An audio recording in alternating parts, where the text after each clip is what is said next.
es la mejor oportunidad que tenemos en nuestras naciones. The Inter-American Teacher Education Network, the I-10, is working to improve the quality of teachers with an emphasis on science, technology, engineering, and mathematics education. In 2019, the I-10 launched the first STEM Teacher Fellowship of the Americas. The Energy and Climate Partnership of the Americas, ECPA, is working with governments in the Caribbean to advance electric mobility and clean transport as the sub-region pursues energy independence.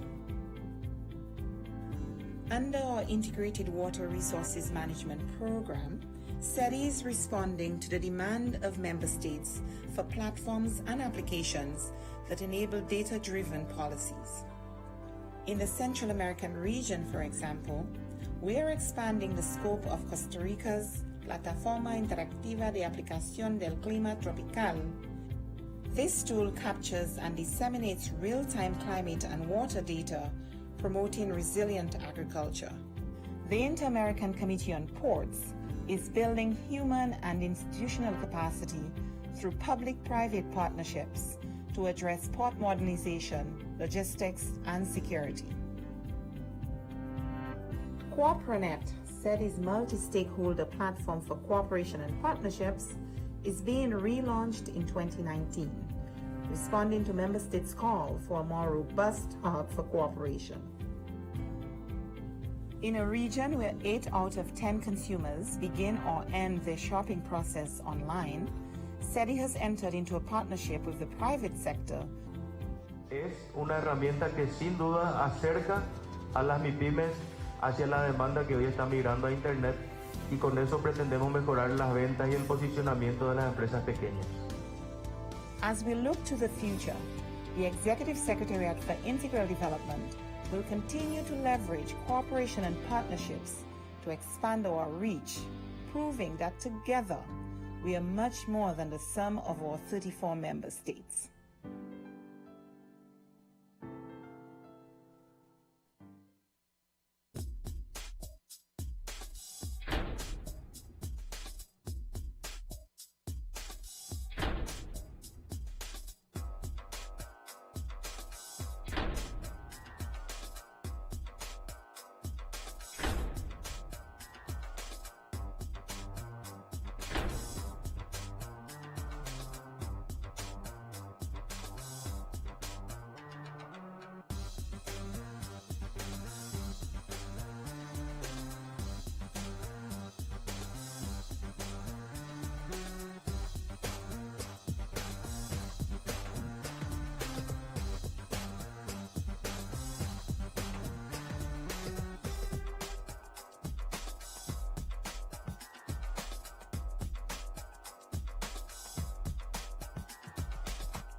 Me and my kids have been there for over an year right now.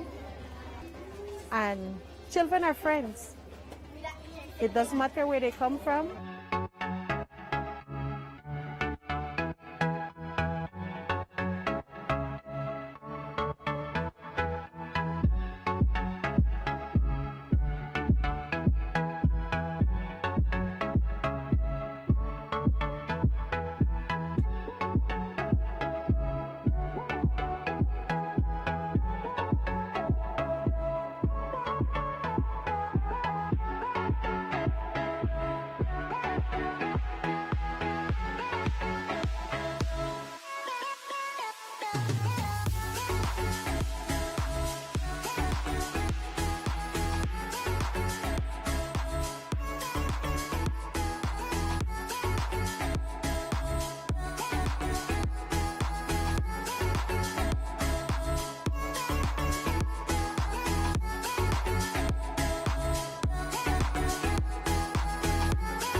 Nosotros estamos en una zona netamente selvática. La línea de adyacencia va desde el norte hasta el sur, va desde Modesto Méndez hasta Aguas Turbias, tanto en el norte como en el sur. Esta línea tiene 215 kilómetros de extensión.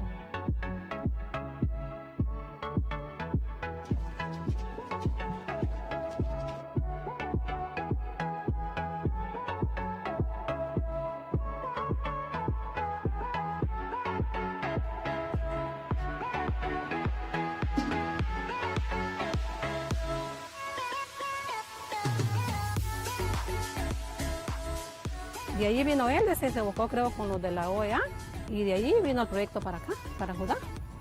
Y fue que lo dieron el terreno, y lo dieron todo lo que era mano de obra y el material para hacer las casas que están ahorita. Y por ese motivo estamos aquí viviendo todavía.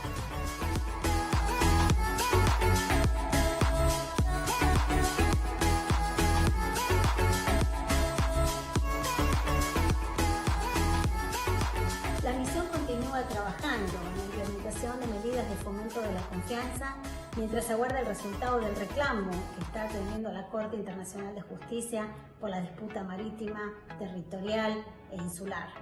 Nuestra oficina en la zona de adyacencia realiza verificaciones a solicitud de ambos gobiernos, facilita reuniones y patrullajes conjuntos entre las Fuerzas Armadas y promueve una cultura de paz y cooperación entre las comunidades locales. Children will be children, and they have harmony. They don't see each other as a different country, but they see each other that they're growing together.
Hoy, esta organización es el guardián regional en defensa de la democracia, la libertad y los derechos humanos. Los países se han comprometido con estos valores a través de instrumentos legales como la Carta Democrática Interamericana, la Convención Americana de Derechos Humanos y todas las demás convenciones interamericanas. Nuestro trabajo es mantener los más altos estándares. Debemos ser objetivos, analizar los hechos, denunciar cuando veamos corrupción, inequidad o amenazas a la libertad. En esos casos no podemos ser neutrales.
more than 100 years since the inauguration of this building, the OAS headquarters, our institution still brings together the peoples of the Americas to address our responsibilities as a partnership of nations.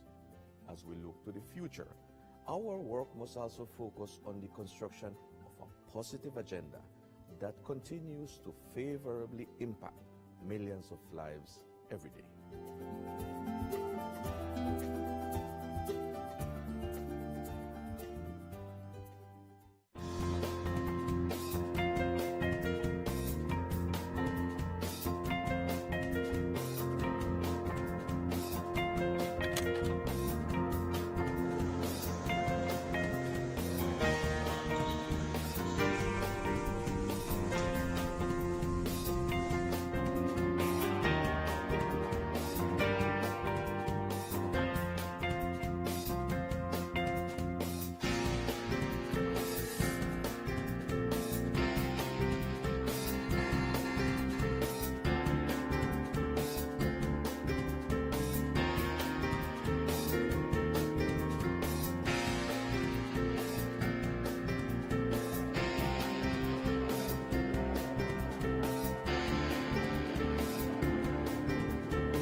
SETI's results for 2018 proves our effectiveness as a development partner, placing people at the center of our work and leveraging partnerships and cooperation to transform policy imperatives into action. With an eye on the rapidly changing global context, SETI is innovating to constructively address the emerging challenges and opportunities for the region. As part of our competitiveness program, SETI is designing precise tools to assess assets and capabilities in the productive sector to determine paths towards higher value goods and services. As our flagship program for partnerships, the Americas Competitiveness Exchange on Innovation and Entrepreneurship, the OAS, will continue to leverage good practices and the power of networks to increase trade and investment in the region. For us, the role of the OAS is very important, connecting countries, connecting governments and private sector, and letting us know what other countries are doing it and how we can replicate that in our countries to enhance development. For me, who has come here to look at how can we develop our own ecosystem, our own innovation hubs, our own accelerators, I think seeing this, touching, feeling, seeing the transformation, seeing how quickly you've made it happen is a testament to what is possible. So I believe all of us leave here stronger than ever. The Working Group of Experts on Subnational Competitiveness, the GTEX, is our gateway program to promote local economic competitiveness policies alongside municipal and state-level governments, together with the private sector and academia. Este tipo de reuniones te sirven para darte cuenta de todo lo que se está viviendo en América Latina sobre los temas de competitividad. Y hoy justamente en este sector estamos viendo sobre todo los temas de innovación tecnológica, pues que si hablamos de competitividad tenemos que hablar de tecnología. Y me está ayudando mucho para ver el panorama de ver lo que están haciendo otras ciudades y lo que podemos llegar a aplicar también nosotros en México. The Hub on the Transfer and Commercialization of Technology is connecting and strengthening national innovation ecosystems in the region. Each edition of the Hub trains budding technology entrepreneurs from the region's public and private sectors to take promising products and services from idea to market. ¿Por qué es importante que estemos juntos en esto? Porque la región tiene que estar unida y me parece que hay mucho conocimiento en la región que todavía no está explotado comercialmente como podría ser, y esta es la mejor manera de hacerlo. Tenemos la proyección de cada año generar y compartir nuevas experiencias entre aquellos que contribuyen a la innovación. Queremos cambiar el cómo lo hemos estado haciendo en Latinoamérica. Queremos generar la unión de los países, queremos colaborar. Our virtual platform and technology foresight, Prospecta Americas, will support OAS member states in identifying and mapping future trends and technological development of critical importance for the Americas. Este esfuerzo, el cual viene siendo apoyado por la Organización de los Estados Americanos, nos permitirá tener una gran información para poder mapear estas iniciativas de innovación y poder que ellas contribuyan al crecimiento económico, a la competitividad y al bienestar de nuestras naciones. Como bien sabemos, nos encontramos ya en la cuarta revolución industrial, la que está cambiando rápidamente la forma en que se hace negocios, se produce, se consume y se genera bienestar y entretenimiento en el mundo. Es la mayor amenaza, tal vez la mejor oportunidad que tenemos en nuestras naciones. The Inter-American Teacher Education Network, the I-10, is working to improve the quality of teachers with an emphasis on science, technology, engineering, and mathematics education. In 2019, the I-10 launched the first STEM Teacher Fellowship of the Americas. The Energy and Climate Partnership of the Americas, ECPA, is working with governments in the Caribbean to advance electric mobility and clean transport as the sub-region pursues energy independence. Under our Integrated Water Resources Management Program, SETI is responding to the demand of member states for platforms and applications that enable data-driven policies. In the Central American region, for example, we are expanding the scope of Costa Rica's Plataforma Interactiva de Aplicación del Clima Tropical. This tool captures and disseminates real-time climate and water data, promoting resilient agriculture. The Inter-American Committee on Ports is building human and institutional capacity through public-private partnerships to address port modernization, logistics, and security. CooperaNet, SETI's multi-stakeholder platform for cooperation and partnerships, is being relaunched in 2019, responding to member states' call for a more robust hub for cooperation.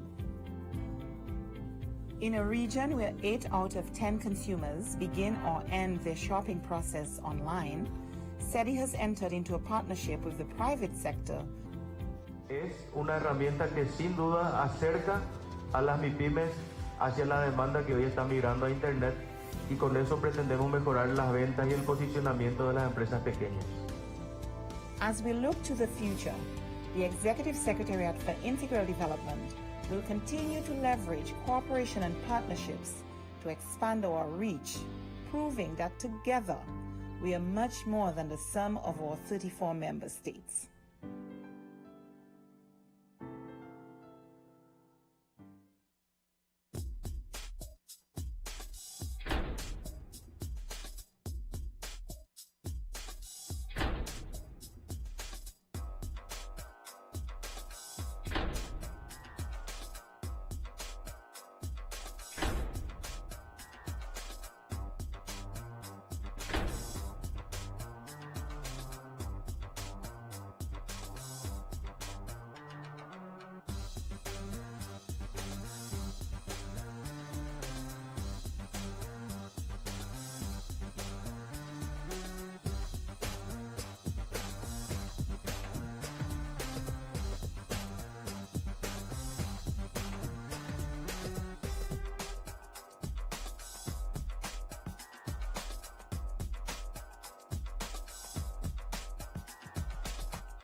Me and my kids have been there for over an year right now. And children are friends. It doesn't matter where they come from.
nosotros estamos en una zona netamente selvática. La línea de adyacencia va desde el norte hasta el sur, va desde Modesto Méndez hasta Aguas Turbias, tanto en el norte como en el sur. Esta línea tiene 215 kilómetros de extensión.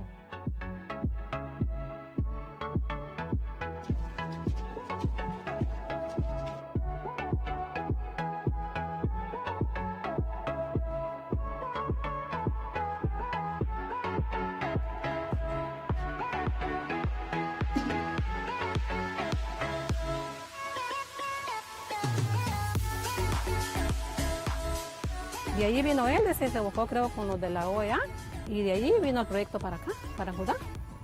Y fue que lo dieron el terreno y lo dieron todo que era mano de obra y el material para hacer las casas que están ahorita. Y por ese motivo estamos aquí viviendo todavía.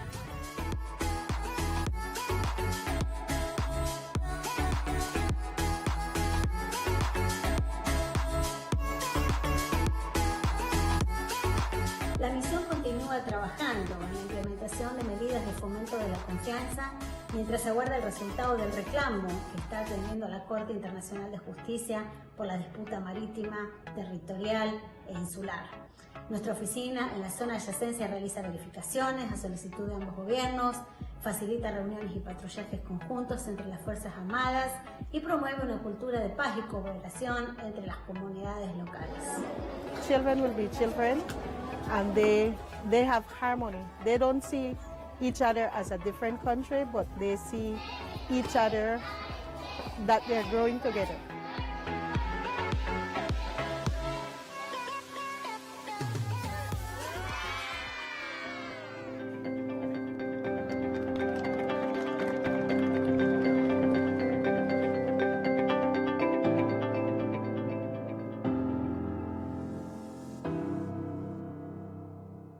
Este video fue producido con la ayuda financiera de la Unión Europea.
Hoy, esta organización es el guardián regional en defensa de la democracia, la libertad y los derechos humanos. Los países se han comprometido con estos valores a través de instrumentos legales como la Carta Democrática Interamericana, la Convención Americana de Derechos Humanos y todas las demás convenciones interamericanas. Nuestro trabajo es mantener los más altos estándares. Debemos ser objetivos, analizar los hechos denunciar cuando veamos corrupción, inequidad o amenazas a la libertad. En esos casos no podemos ser neutrales.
More than 100 years since the inauguration of this building, the OAS headquarters, our institution still brings together the peoples of the Americas to address our responsibilities as a partnership of nations.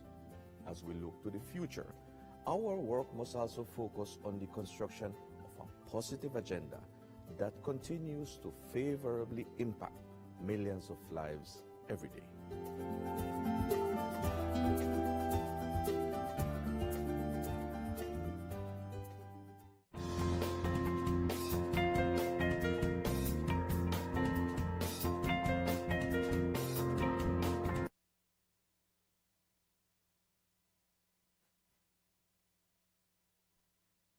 Having done both tests, we have at the moment Antigua and Barbuda, Brazil, Canada, Chile, Colombia, Costa Rica, Dominica, El Salvador, the United States, Grenada, Guatemala, Guyana, Haiti, Honduras, Jamaica, Mexico, Nicaragua, Panama, the Dominican Republic, St. Vincent and the Grenadines, St. Lucia, Suriname, Trinidad and Tobago, Uruguay, and Venezuela.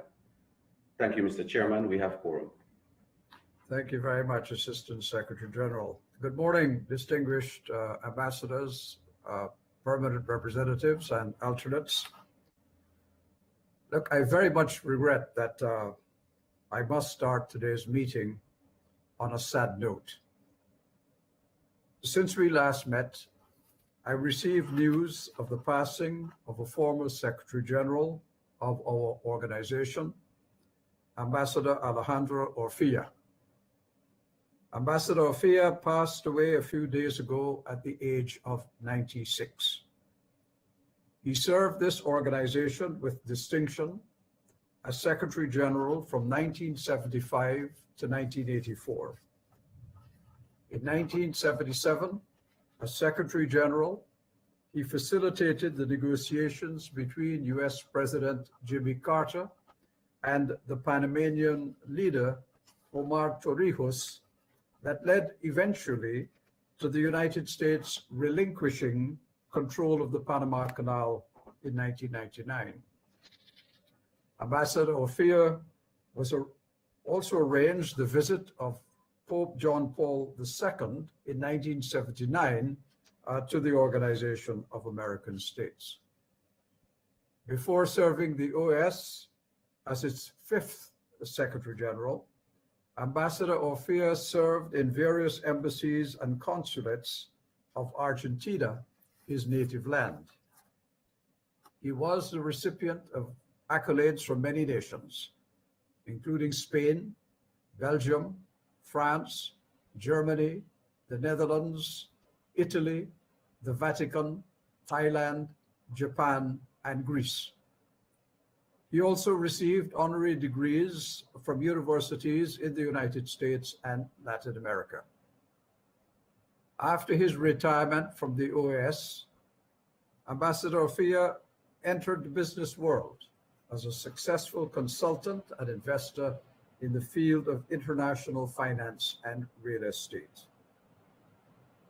Thankfully, he passed away peacefully at his home with his wife Helga and other loved ones at his side. On behalf of this permanent council, I ask the delegation of Argentina to convey our condolences to the family of Ambassador Fia and to the government and people of Argentina.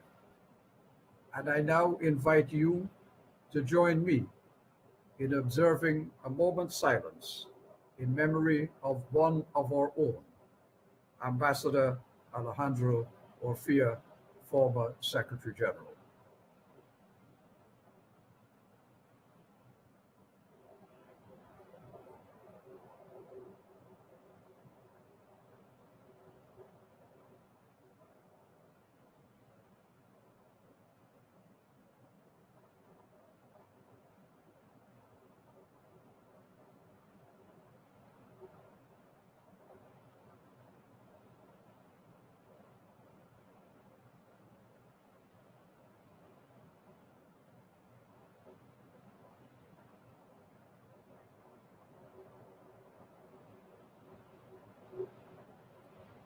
Thank you all very much. Now I formally declare open this regular meeting of the Permanent Council, convened to consider the items contained in the order of business, which is document CP/OD-2326/21. I invite observations from delegations, including any objections. And since I see none, I declare the order of business adopted. We move now, colleagues, to the second item on our agenda. You will recall, following Resolution 1168 and the terms of reference of the Good Office's mission to the Republic of Haiti, as chair of the Permanent Council, I received the report of the mission on Thursday, June 24th, pursuant to the timeline set out in document CP/INF.9005/21. The mission visited Haiti from 8th to 10th June and submitted their report one day ahead of the deadline. The report was submitted in English, and I immediately asked the Secretariat to translate the report and its annexes into French and the other official languages of the organization. I further advised this council that on Monday, June 28th, I formally transmitted the report personally through the Permanent Mission of Haiti to the Organization of American States, and asked that it be sent directly to His Excellency, Mr. Jovenel Moïse, the President of the Republic of Haiti, ahead of everybody else. Later in the day, in accordance with the procedures this Council established in the terms of reference of the mission, I transmitted the same report to the stakeholders in the Haitian society through the OAS General Secretariat representative in Haiti. I also instructed that all permanent missions be sent the report so that they would have at least a day and a half before this meeting to consult with their capitals. Against this background, I will now offer the floor to the members of the mission to present the findings, conclusions, and recommendations contained in their report. I am sure that the 6 members of the mission would have decided who among them would present the report, and I invite that representative to do so now. The floor is open.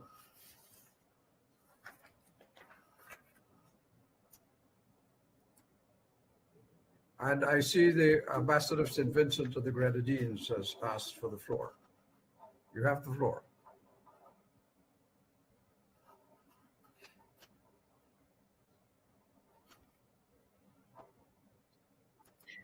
Thank you, Chair.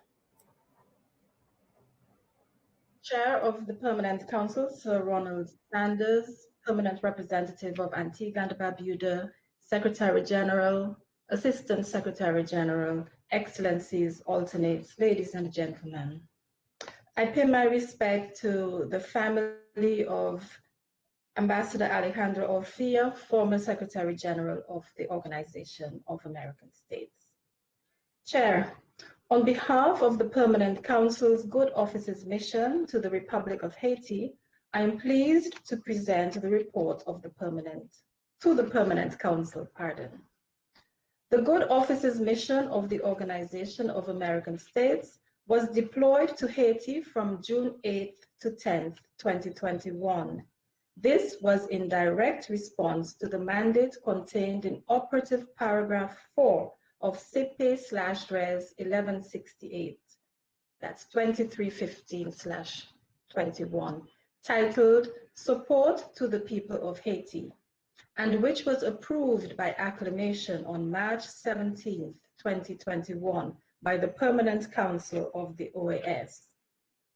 Operative Paragraph 4 reads, to welcome the invitation of the President of Haiti, issued to the OAS to send an observation mission for the elections planned for this year, and to offer the good offices of the OAS under the authority of the Permanent Council to facilitate a dialogue that would lead to free and fair elections. End of quote. The members of the OAS Good Offices mission are Ambassador Hugh Adsett, Permanent Representative of Canada, Ambassador Alejandra Solano Cavalceta, Permanent Representative of Costa Rica, Ambassador Carlos Hativa, Permanent Representative of Ecuador, Mr. Edward Hartney, Chargé d'Affaires ad interim, Permanent Mission of the United States of America, and Ambassador Luan Gilchrist, Permanent Representative of St. Vincent and the Grenadines. The group was supported by Dr. Jean-Michel Arrigui, Secretary for Legal Affairs of the OAS, and by the local team in Haiti, Mr. Cristobal Dupuy, Special Representative of the Secretary General at the OAS National Office, and Mr. Gerald McElroy, Advisor. The Good Offices mission was guided in its work by the principles enshrined in the Charter of the OAS, including, and I quote, ensuring representative democracy and sustainable democratic institutions, end of quote. To advance this, therefore, the mission framed the context in which the discussion with each interlocutor and group of interlocutors would take place by requesting the following 5 commitments. 1, a commitment to representative democracy in accordance with the Inter-American Democratic Charter.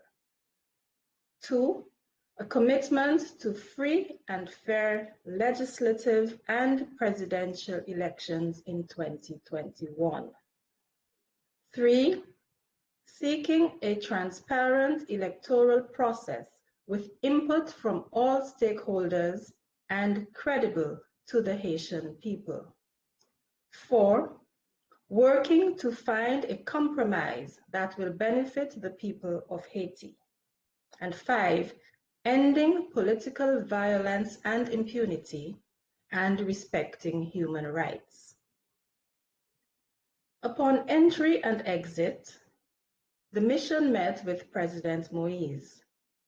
The discussions centered on the social and economic issues, as well as the political impasse in the country.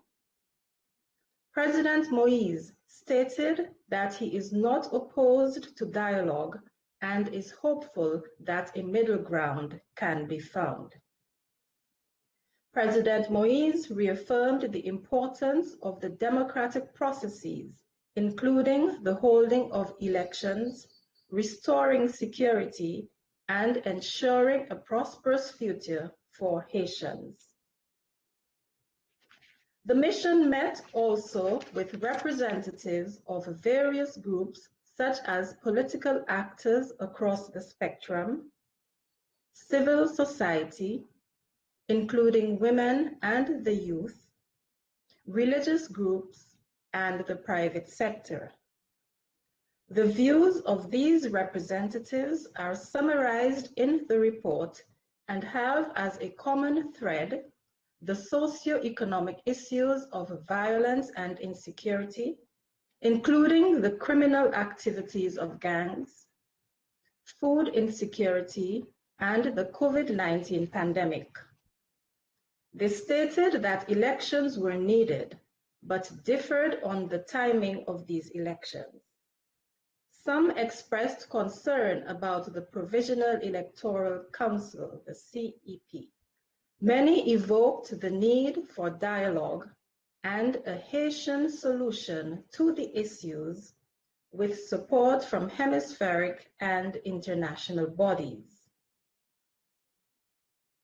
Having analyzed the major issues and the range of opinions expressed during the various meetings, the mission identified 3 goals which it believes can contribute to a way forward in Haiti. These are: 1, the prompt appointment of a prime minister and cabinet that will have the confidence of the Haitian people.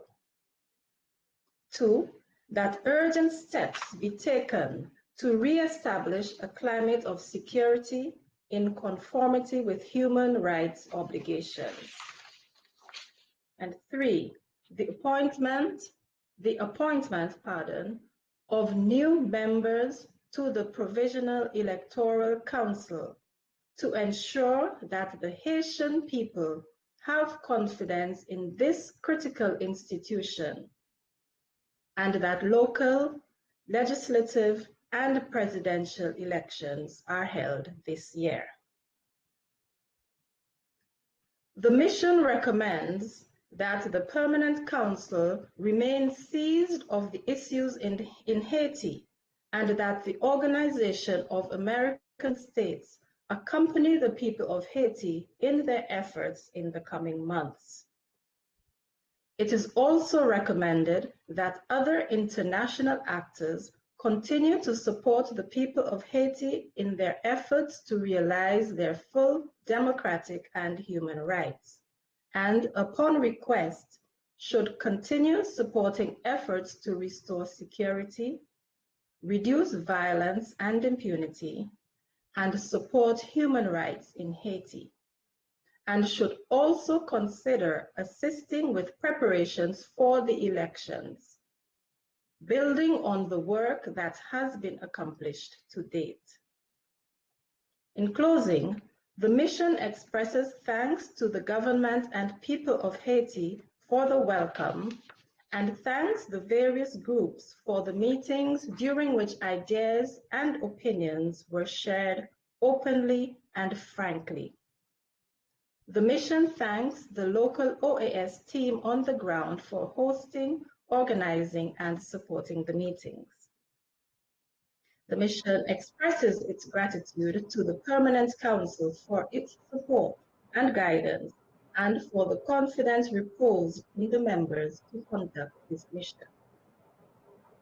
The members of the mission hope that the goals outlined, as well as the recommendations presented, will continue to support the efforts of Haitians to chart a path to a more democratic future.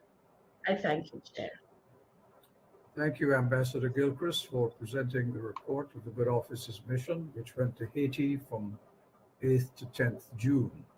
Now I'm going to open the floor to other delegations that may wish to comment on this report And the first request is from Ambassador Bouchit Edmond of Haiti. Ambassador Edmond, you have the floor.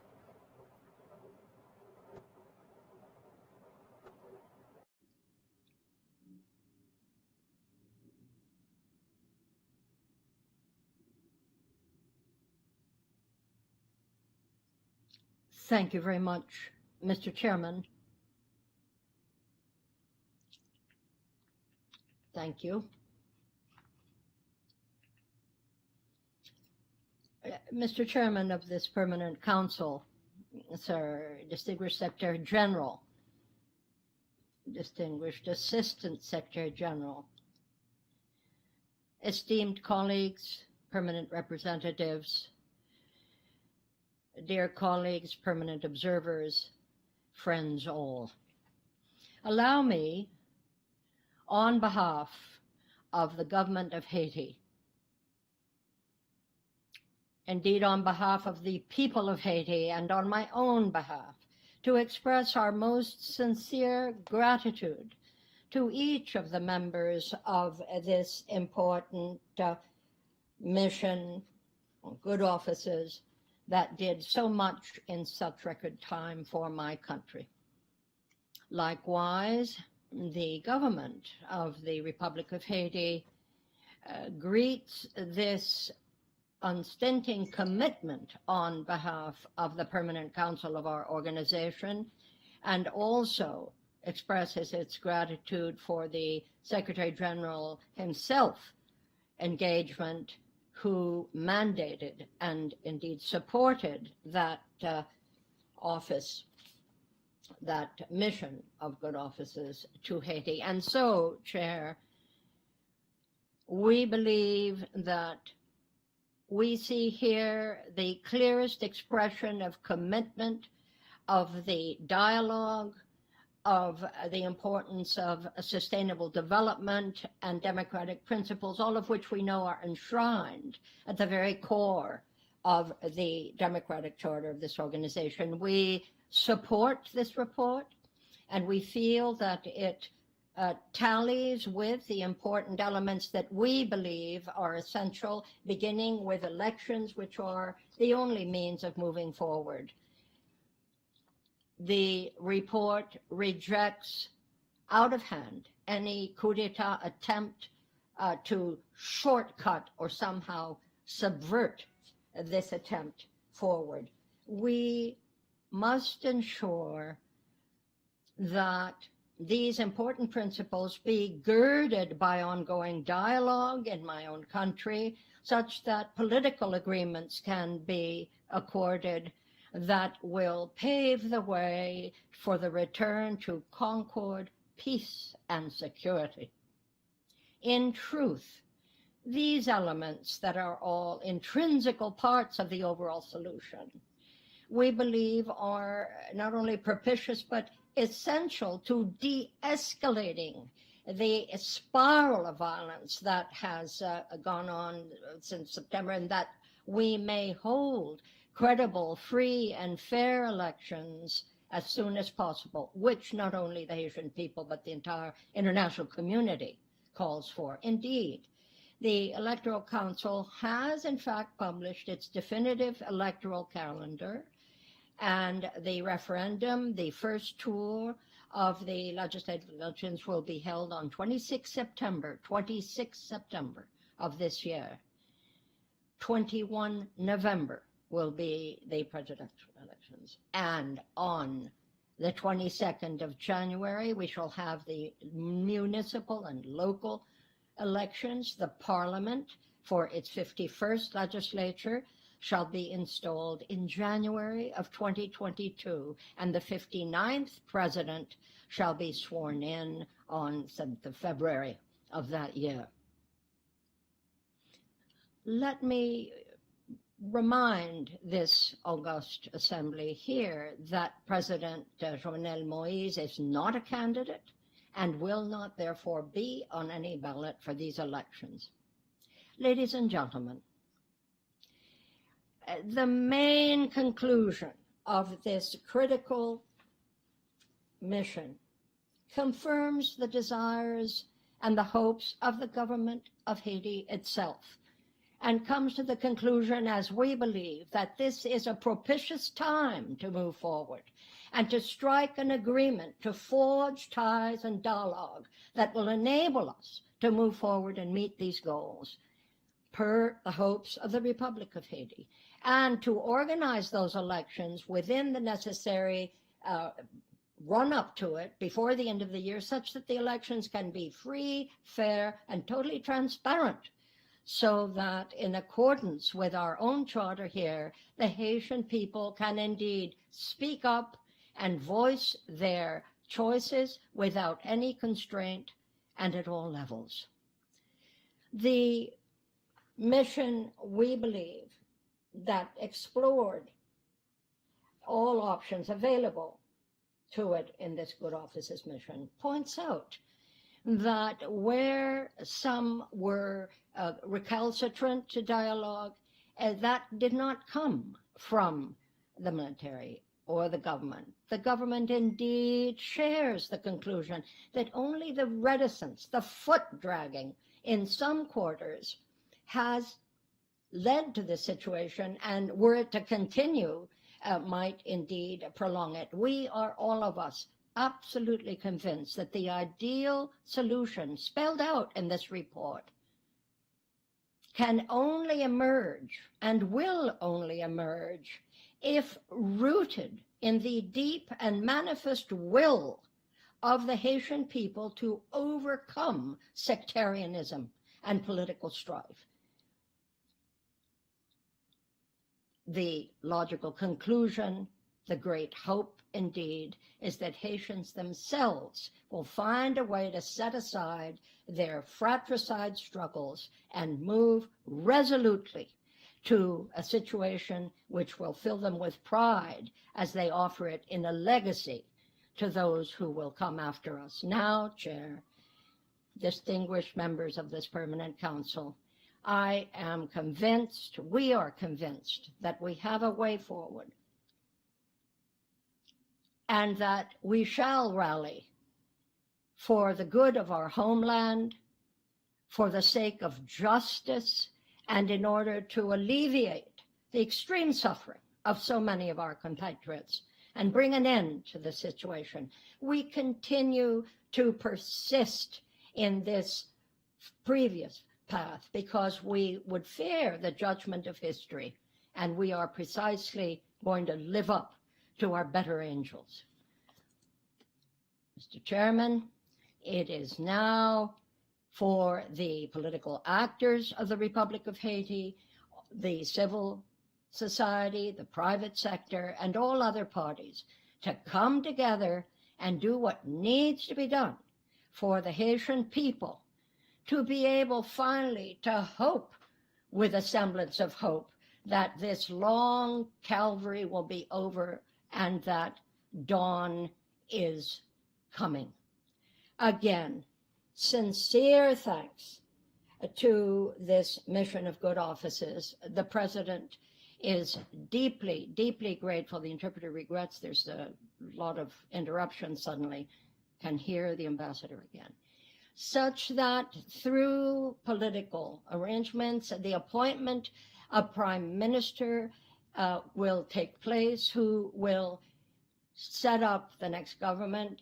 These measures are already in motion, and indeed we hope before the end of this very week we will have a new government, please God. Now, as to security, the government has increased by 53% the budget of the National Police and has acquired necessary equipment to allow it to do its job.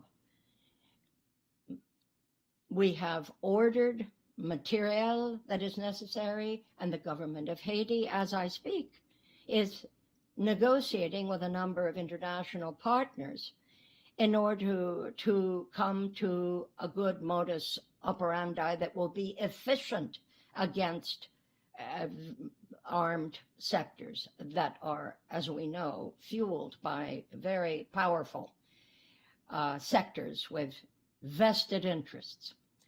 We're also working very, very hard, as you can see, to beef up the security of our people. It is time, and dare I say, high time, that the members of the Haitian families cease weeping for their dead, weeping for their assassinated children, morning, noon, and night, by cruel and ruthless gangs. We don't want that for our country. And the government is working very hard, as will the provisional government. It is more than urgent to find a way out. We must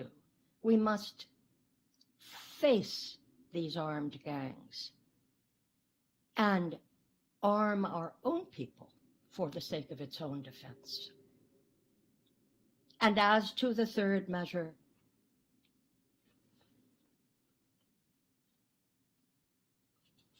the President of the Republic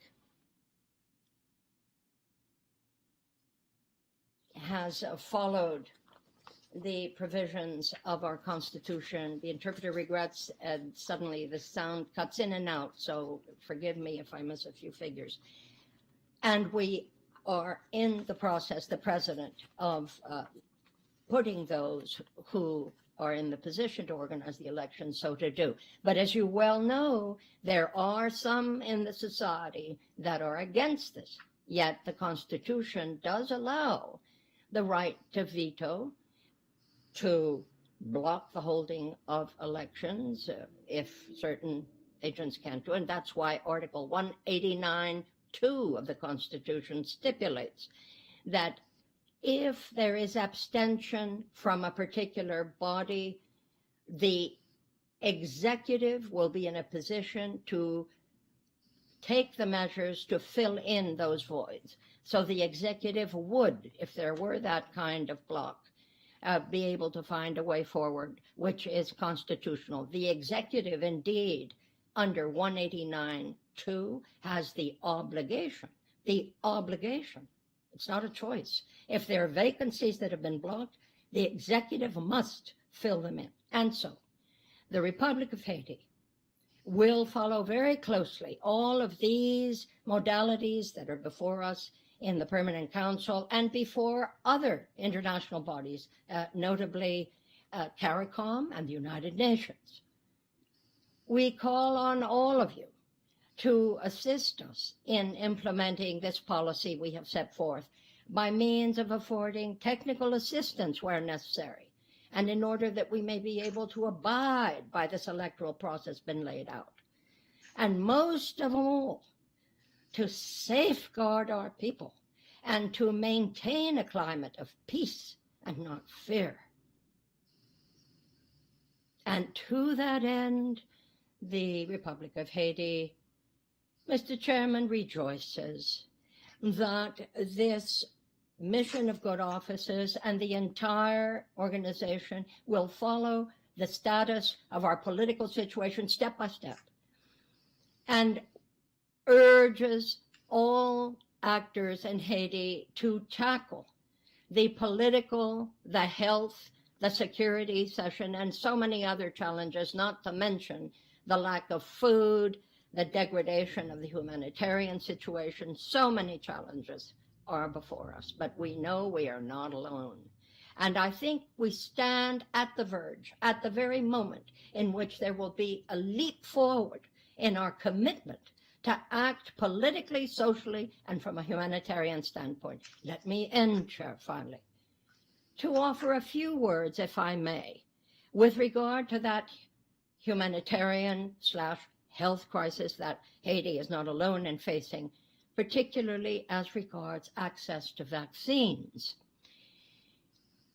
And indeed, that is why I wanted to congratulate the government of the United States of America to have engaged with so many of us in the region and offer vaccines in order to truly accelerate the vaccination process in so many of our countries. I can only appeal also to the International Monetary Fund, to the World Bank, to the Inter-American Development Bank, and indeed to the World Health Organization itself, so that all of these jointly and severally can redouble their efforts in assisting us in getting those vaccines and distributing them equitably.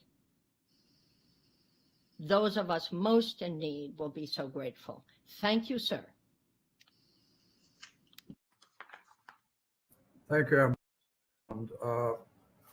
I allowed Ambassador Edmond to speak for 15 minutes and 2 seconds. That is more than twice the agreed length of time that we allocated for any intervention, which is 7 minutes, as you know. So I'm going to appeal to other delegations that may wish to speak on this matter to please contain yourself within the 7-minute period, and any further interventions by Ambassador Edmond that he may wish to make, I would plead with him to make sure that, having taken 15 minutes of time already, that any other comments he may wish to make would be much shorter. I now give the floor to the Ambassador of Chile, Ambassador Court.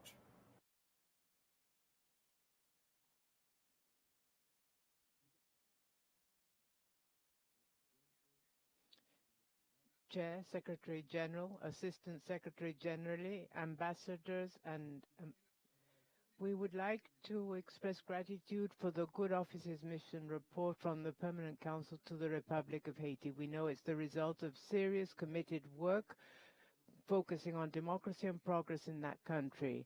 Let us also express our recognition for the participants and members of the mission for their professionalism and duty bound.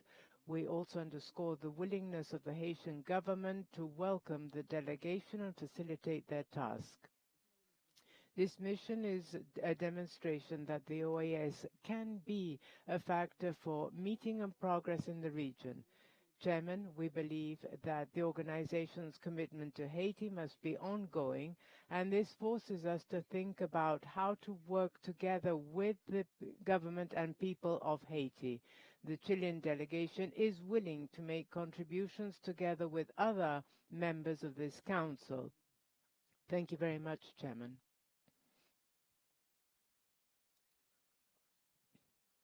The floor to the distinguished Ambassador of Panama.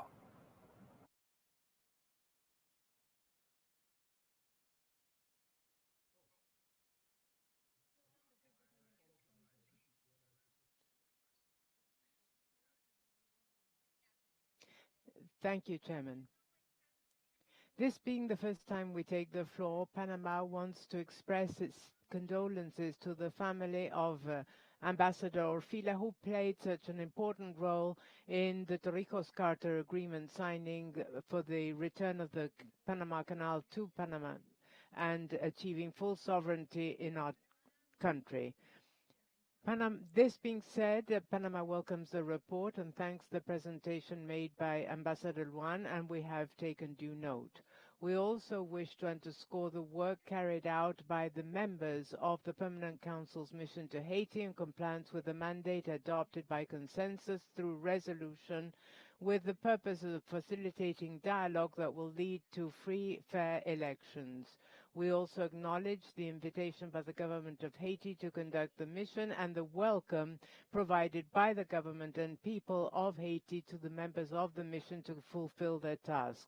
We take this opportunity to express our gratitude for the conduct of this mission in providing support to a member state. This is the role that the OAS, through its Permanent Council, may and should exercise, offering good offices for dialogue, for democratic achievements in the state, in support of the governments and peoples of the Americas. Panama hopes that amidst the problems in conducting elections during the pandemic, that nonetheless the renewal of the sovereign mandate for the citizens of Haiti may be conducted through presidential and parliamentary elections that are both free and fair.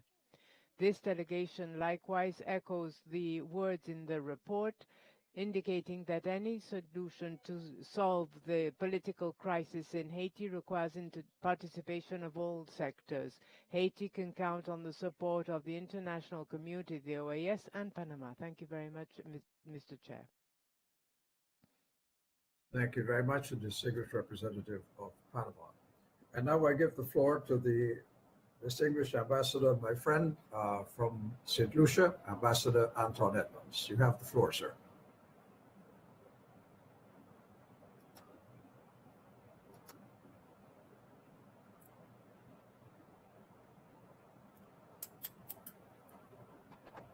Ambassador Edmonds, are you there? No, he requested the floor, but something happened. He's requesting now. Ambassador, could you? I'm sorry. Ambassador, could you please request the floor again?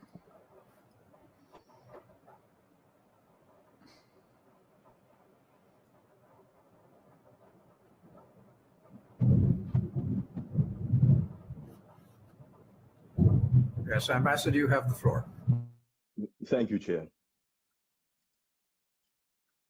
Chair, we thank the distinguished representative from St. Vincent and the Grenadines for presenting on the report on behalf of the group, the good office's mission of the Permanent Council to the Republic of Haiti. We appreciate the work done and the work that the mission has undertaken, and we welcome this opportunity to discuss elements of the report. Chair, we appreciate the delegation communicating to all relevant stakeholders that they met our collective desire for the end of political violence and abuses of human rights, the need for free and fair elections, the latter a prerequisite to a transparent electoral process. We note and endorse the recommendations made that an appointment of a prime minister and cabinet that will have the confidence of the people can contribute to a way forward, notably a prime minister who has broad support of all stakeholders. That urgent steps need to be taken on the re-establishment of a climate of security with human rights obligations, though how this is to be established, I think, eludes us all. And that there is a need to appoint new members to the Provisional Electoral Council in order to build the necessary confidence in the process and system. Registering of votes and a definitive timelines stand out as being critical. Chair, all of the above said, my delegation seeks some clarity on a few issues.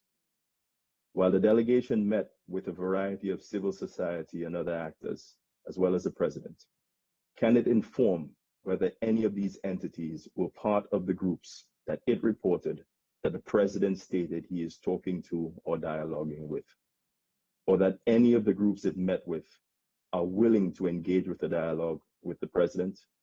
And further, did any of the stakeholders indicate a lack of receptiveness to engage with them on the part of the government?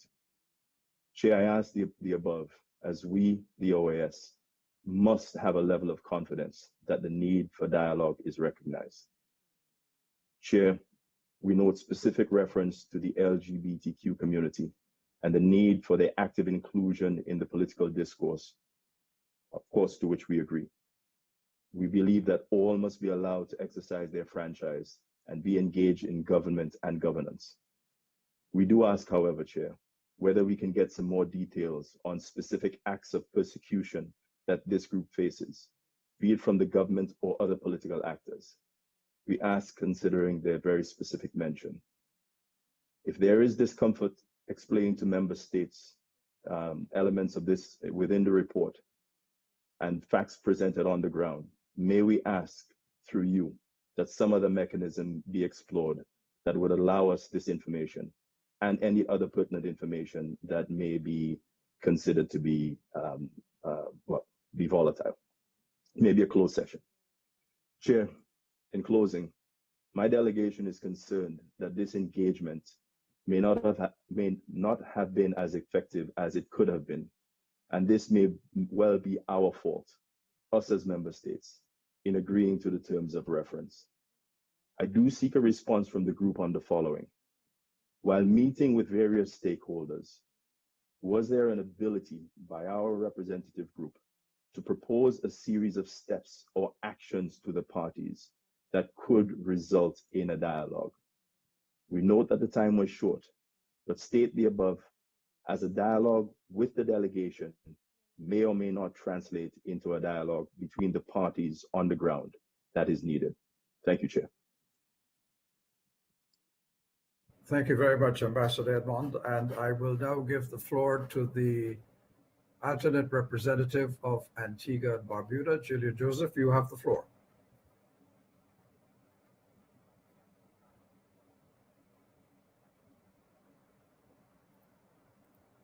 Thank you, Mr. Chair. Mr. Chairman, the delegation of Antigua and Barbuda thanks the members of the Good Office's mission to Haiti for their report. We commend the willingness to enter the situation in Haiti, which always required trust and confidence from the Haitian stakeholders. They had a difficult task. 2 documents of the Permanent Council are relevant to the mission. They are Resolution CP/Res 1168, 2315/21, and terms of reference CP.5705/21 Rev 2 of 2nd May 2021. The relevant sections of both those documents called for the Good Office's mission to facilitate a dialogue between the President and stakeholders in Haiti. At paragraph 14, the resolution, and I quote, encouraged all parties to engage in meaningful dialogue in the interest of peace and stability, end quote. Then at paragraph 15, it expressed the Permanent Council's desire to, and I quote again, support efforts by the President and all stakeholders in Haiti to engage in dialogue that would lead to free and fair presidential, legislative, local, and municipal elections that benefit from independent and credible electoral observation, end quote. In operative paragraph 1 of the resolution, the Permanent Council resolved, and I quote, to encourage the President of Haiti to work with all stakeholders to engage in meaningful dialogue in the interest of addressing the country's needs. Among others, the need to hold free and fair legislative and presidential elections this year, end of quote. Further, the terms of reference provided to the mission specifically states that the purpose and mandate of the offer of good offices is to, and I quote, facilitate a dialogue that would lead to free and fair elections, end quote. Mr. Chairman, judging from the report, it appears that no dialogue was facilitated. There was no meeting between the parties. Instead, the mission met the President on 8th June. Separately, the mission met stakeholders at the OAS National Office. Finally, the mission met the President for a second time on June 10th. But at no point was there dialogue between the President and the stakeholders. Indeed, the mission states at page 3 of its report that the President himself admitted that, and I quote, there is no official dialogue, end quote. But he continues to speak to political and private sectors that he did not identify.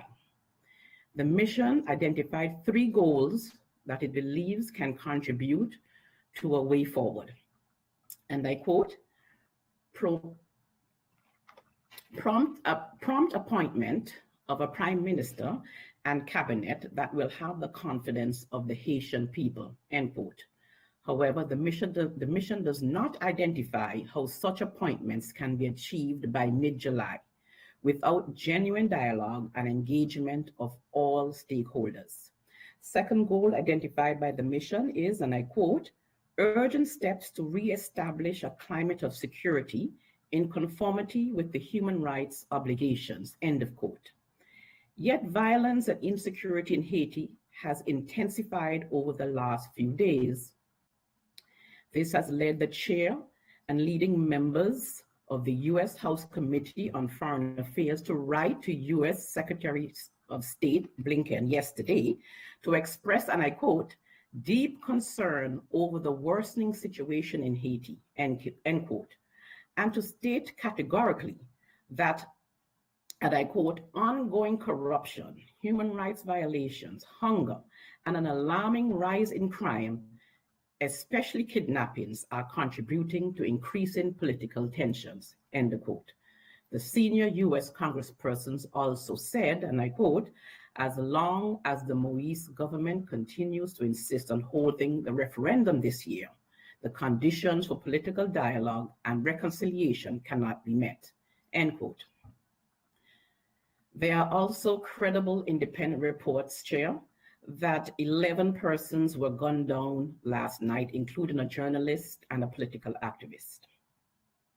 Mr. Chairman, the third goal that the mission identified in its report is, and I quote, appointment of new members to the Provisional Electoral Council to ensure that the Haitian people have confidence in its critical institution and that local, legislative, and presidential elections are held this year, end quote. However, there is no recommended machinery to achieve this purpose, which clearly will not be attainable until and unless such machinery is fully independent and established in a transparent manner by all the relevant stakeholders in Haiti. Mr. Chairman, the delegation of Antigua and Barbuda was always conscious that a good office's mission to Haiti by the OAS had no guarantee of success. Nonetheless, we commend the members of the mission for their efforts, and we recommend that the Permanent Council continue to remain alert to the situation in Haiti in order to determine what future action might be taken. Thank you, Mr. Chair. Thank you, Antigua and Barbuda. And now I give the floor to the Ambassador of the Dominican Republic.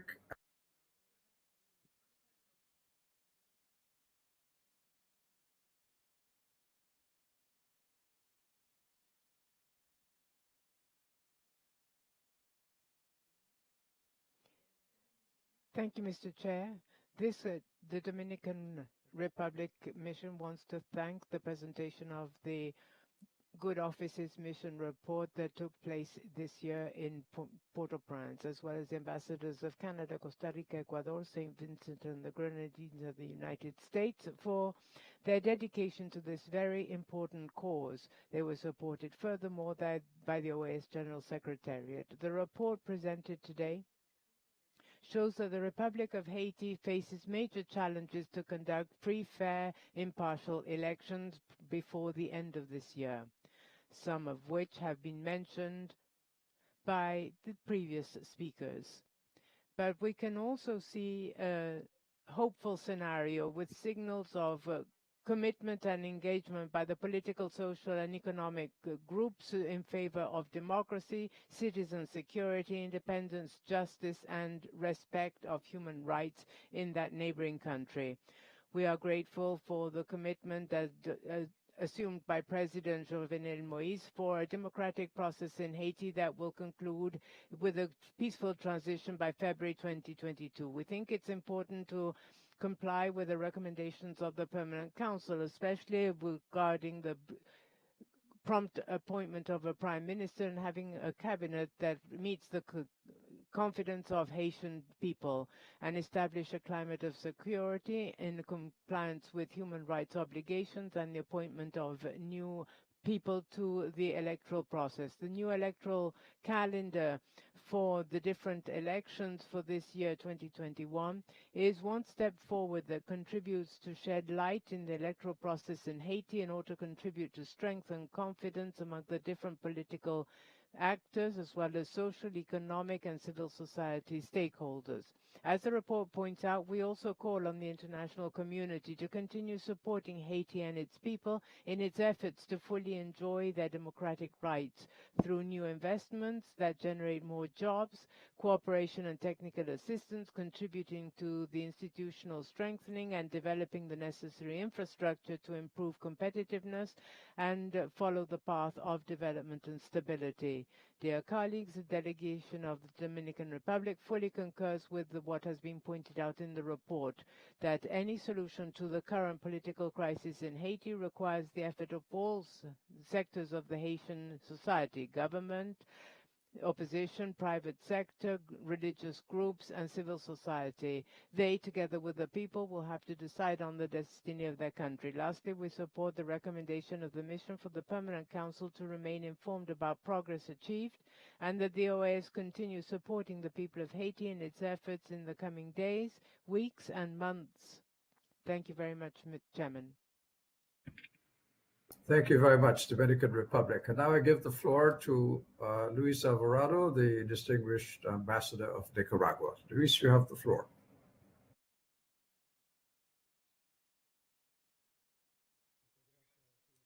Thank you very much, Chair. First, the delegation of Nicaragua wants to convey its deepest condolences for the loss of the renowned Dr. Alejandro Orfila. We express our condolences to the people and government of Argentina for this loss.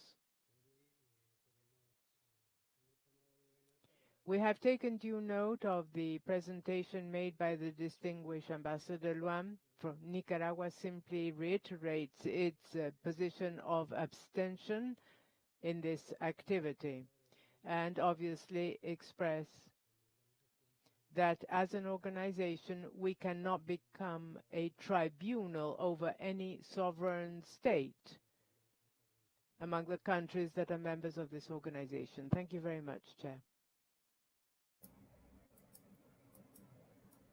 Thank you very much, Ambassador. And now I give the floor to the interim representative of the United States of America, Mr. Brad Fritton. You have the floor.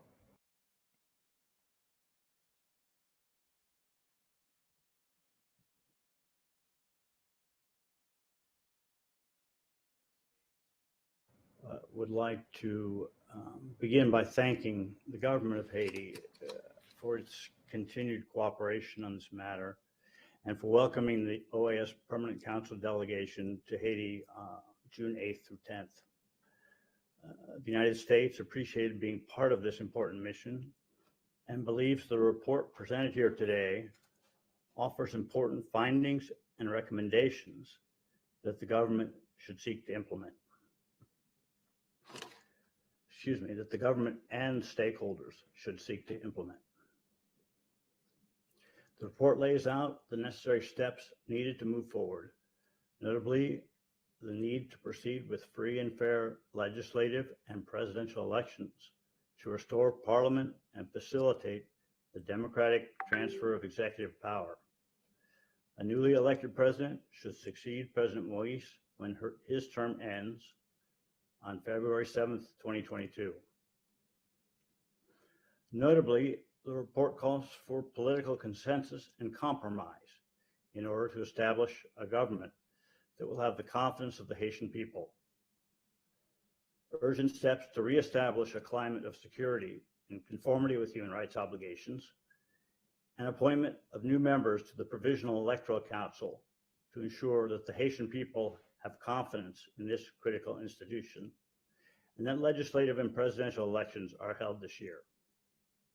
All of these recommendations are critical for successful elections in Haiti. Chair, we remain deeply concerned by the ongoing corruption, increasing humanitarian needs, and the lack of effective action by the Haitian government to assure accountability in the growing list of emblematic human rights abuse cases. Further, despite the Haitian government's commendable September 2020 decision to increase the budget of the Haitian National Police, we remain concerned by a lack of resources devoted to law enforcement in a country that is plagued by gang violence.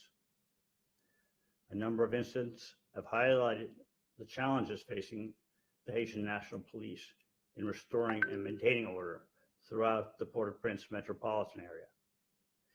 The United States is providing $21 million in equipment, training, and technical advice to build the Haitian National Police's capacity as an effective and accountable law enforcement agency.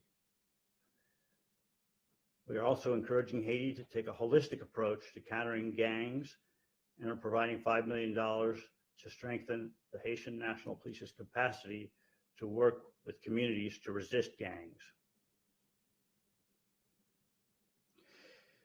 In order to reestablish political stability, combat corruption, and provide security to the Haitian people, there must be democratic and fully representative government, which can only be forged through free and fair elections.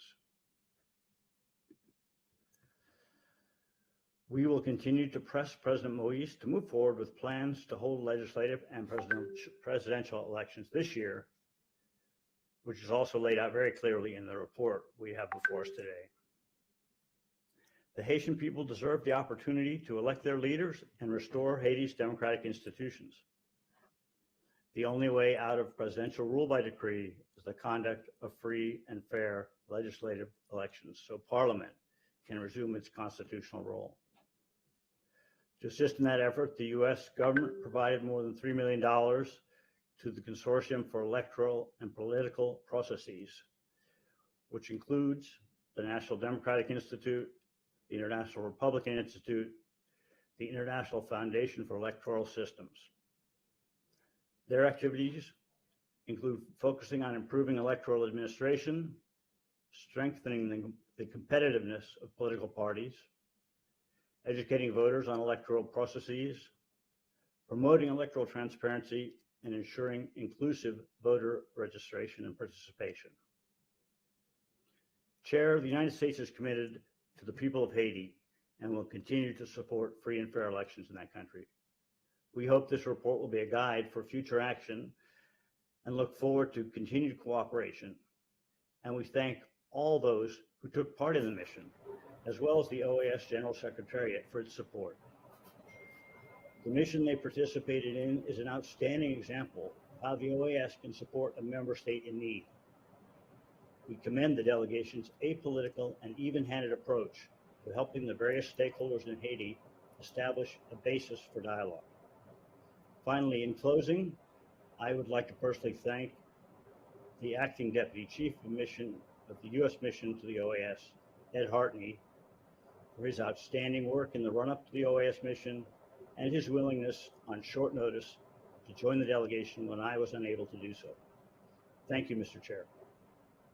Thank you very much to the distinguished representative of the United States of America. And now I give the floor to the Ambassador of Canada, Hugh Adsett. Thank you very much, Chair. It's a pleasure to see you and colleagues this morning. I'm going to make a few comments this morning, but as I was a member of the delegation, I want to stress that these are comments being made in my capacity as representative of Canada in my national capacity, as opposed to my capacity as a member of the mission. I'll start in French and I'll then continue later in English. Le Canada tient à réaffirmer toute Canada wishes to reaffirm its entire solidarity to the people of Haiti.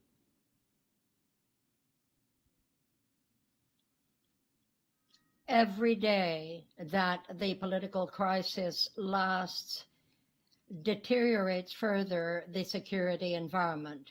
But once more, it is above all the most vulnerable members of the population that are hardest hit by this unsustainable situation, most especially women and children, as ever. The efforts made by the Good Office's mission to facilitate dialogue amongst all actors has been set forth, and Canada reiterates those elements. That is, the establishing between now and mid-July of a new prime minister, an alleviation of the present health crisis, and the appointment of a new provisional electoral council that will support all of the participating parties. In the course of this mission, as we did, we urge all members of the society to rally round the possibility of forging together political compromise to hold free and fair elections by September of 2021, so that a provisional government may be set up. To that end, steps will facilitate the establishment of that provisional electoral council. These need to be critical elements of any understanding struck, all under a spirit of compromise, which should not, however, in its vagaries, be considered any reason for delaying the elections. Canada is deeply concerned by the clashes between armed gangs, which have persisted and have been spreading for a month in several districts in Port-au-Prince, as well as the growing number of internally displaced persons that have been caused by this violence. Aware that the worsening security situation is impacting the creation of an acceptable environment for the holding of elections, Canada underlines the responsibility of the Haitian state to guarantee the security and well-being of the Haitian people by taking immediate measures to alleviate the violence, which has disastrous consequences on the Haitian population. As a long-time partner of the Haitian National Police, Canada also wishes to renew its continuing support for strengthening the capacities of the institution so that it ensures the respect and protection of the human rights of Haitian women and men. We sincerely hope that the Good Office's mission will have made it possible to lay the groundwork for a constructive dialogue among Haitians themselves that may ease polarization of political issues and set the country on a course out of the current crisis. Thank you. Thank you very much, Ambassador Adset. Now I give the floor to the Ambassador of Peru, Hugo de Sela. Ambassador de Sela, you have the floor.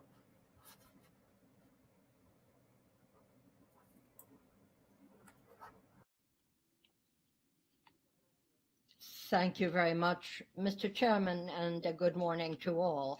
Allow me to begin by expressing thanks for this report that the Good Office's mission has set before the Permanent Council and that you have introduced, sir. I take this opportunity to offer a few brief comments thereto.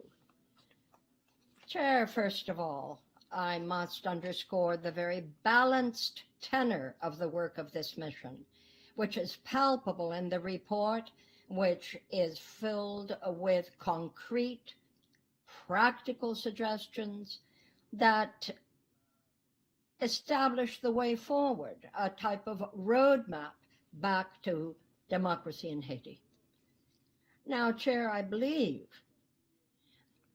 that this is a terrific first step. It's a solid first step forward. Quite frankly, I can't imagine we could have expected much more of a mission that was in Haiti a mere 3 days. From where I'm sitting, the results obtained were very reasonable, given that time frame and the situation. It's a first step, certainly, and it is a process of every one of the statements we've heard this morning has underscored. This has to be a process clearly amongst the prime actors, the government and the main actors in society. And this was cogently expressed by the Haitians themselves. And we, for our part, can only hope that the steps set forth as the roadmap will in fact be taken, and that the intractable problems of violence, which has surged up again and never really stopped, may somehow, hope against hope, be resolved or mitigated. At the end of the day, we're talking about strengthening democracy, beefing up the respect for human rights in all our member states. I cannot, for my part, sir, refrain from offering a comment on the very fact that the realization of this mission, the trip itself, was framed and received by the government of Haiti in a spirit of full cooperation. Therefore, the comment we've just heard about an alleged interference in internal affairs, I believe, is absolutely off the mark. We cannot and should not somehow denature and misrepresent, I dare say, the spirit of this mission, which was offered in good faith and received as such. It was received for what it was and published itself to be a Good Office's mission. And let me simply then close, Chair, by affirming yet again Peru's unstinting support to every one of the steps that have led us to where the organization is today, and that will, we hope, indeed strengthen democracy in that sister country. Thank you very much, Ambassador Peru. Venezuela. I now give the floor to the distinguished Ambassador of Mexico and my friend, Ambassador Baños Rivas. Muchas gracias. Buenos días. Thank you, Mr. Chairman, and a good morning to all. The mission of Mexico wishes to express its deep condolence to the family and of Secretary General Orfila, whom we will always remember in connection with the Torrijos-Carter agreements, as you pointed out. We also very much appreciate the report of the Good Office's mission that was carried out on behalf of the OAS in mission, and we take note of the content of that mission and certainly underscore and recognize the very hard work accomplished. This mission, we believe, stands for the proposition that when the OAS is determined to be an instrument of good offices, it is indeed just that. And Mexico continues to support the ongoing search for an effective and lasting solution to the issues that plague Haiti. Thank you. Thank you very much, Ambassador. Now on my list, I have Paraguay. The alternate representative of Paraguay, you have the floor.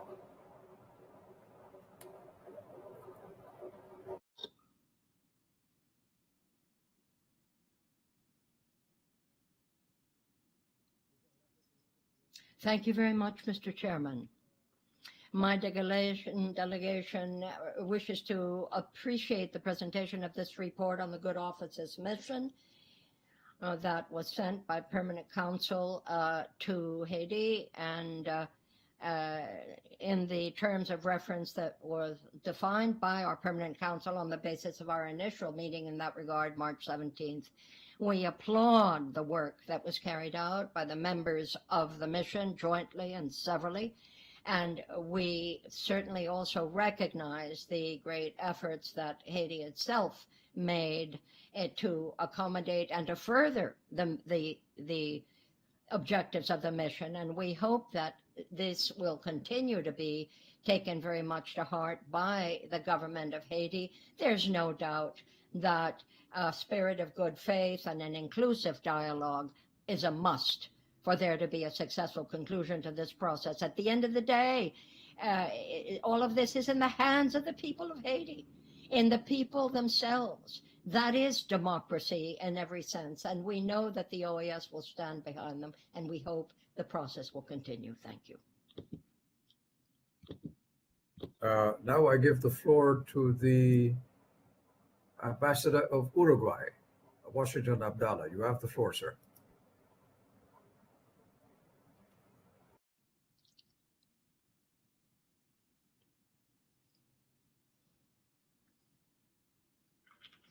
Thank you. Thank you, Chair.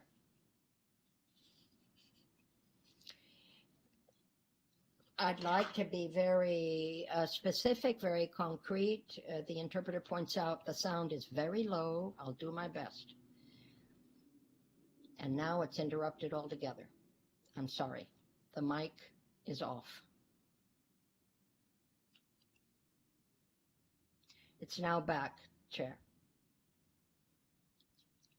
For us, the speaker says in French, the Good Office's mission carried out spectacular work. There's no question that a new provisional electoral commission, as was very specifically indicated, is an essential element of what we're looking at. Evidently, all actors need to be at the table. This is essential if we wish to aim for consensus, and we believe that it is also critical that the very intractable issues of security have also been, or will also be, I should say, somehow harnessed as Canada and the United States have mentioned for their parts. We couldn't agree more. All of this is essential if we are indeed to hope for a constructive stance and one that will stand the rigors of the road. We believe that we in the Permanent Council and the OAS should continue in the same line. And again, I applaud on behalf of my country the courage and the clarity of this good office's mission. And I think it stands for the proposition that when we are decided and we know what we need, we do it. Thank you. Thank you very much, Ambassador. And I give the floor now to our final speaker, Pedro Montenegro of Brazil. You have the floor.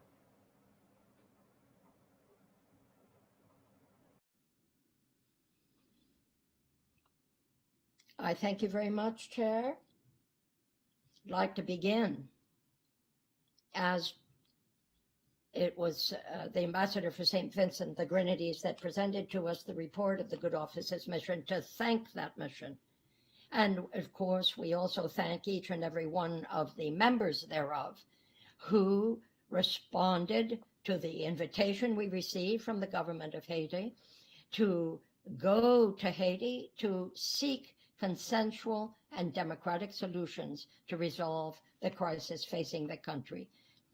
And as the Good Office's mission has done, Brazil also believes that it's essential that we aim for a minimum level of agreement so that free and fair elections that will be just, that will be democratic in the fullest sense of the term, will be held as soon as possible. And we certainly hope that efforts will be deployed to ensure that there be institutional stability and that when the time finally comes, the transition will be made. Meanwhile, negotiations that will lead to that and that will enable commitments made to be sustained so that that peace can be sustained is also what we hope for. Thank you.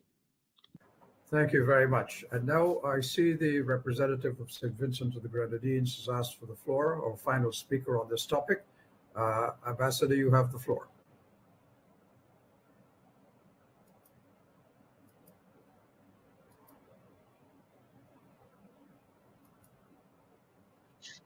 Thank you, Chair. I take the floor once again, with your permission, to advise on behalf of the members of the mission that we take note of the questions posed and of the concerns raised in respect of the report. We therefore commit to submitting to the Permanent Council by the end of this week in written format supplementary information, including the challenges encountered in Haiti. Chair, we respectfully submit that this was a good office's mission as opposed to a mediation mission, hence the tenor of the report. With respect, Chair. Thank you very much. Thank you very much.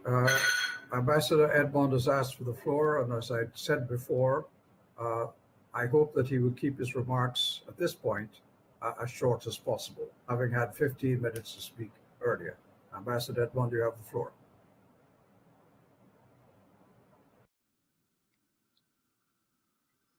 Thank you very much, Mr. Chairman. I shall be brief indeed.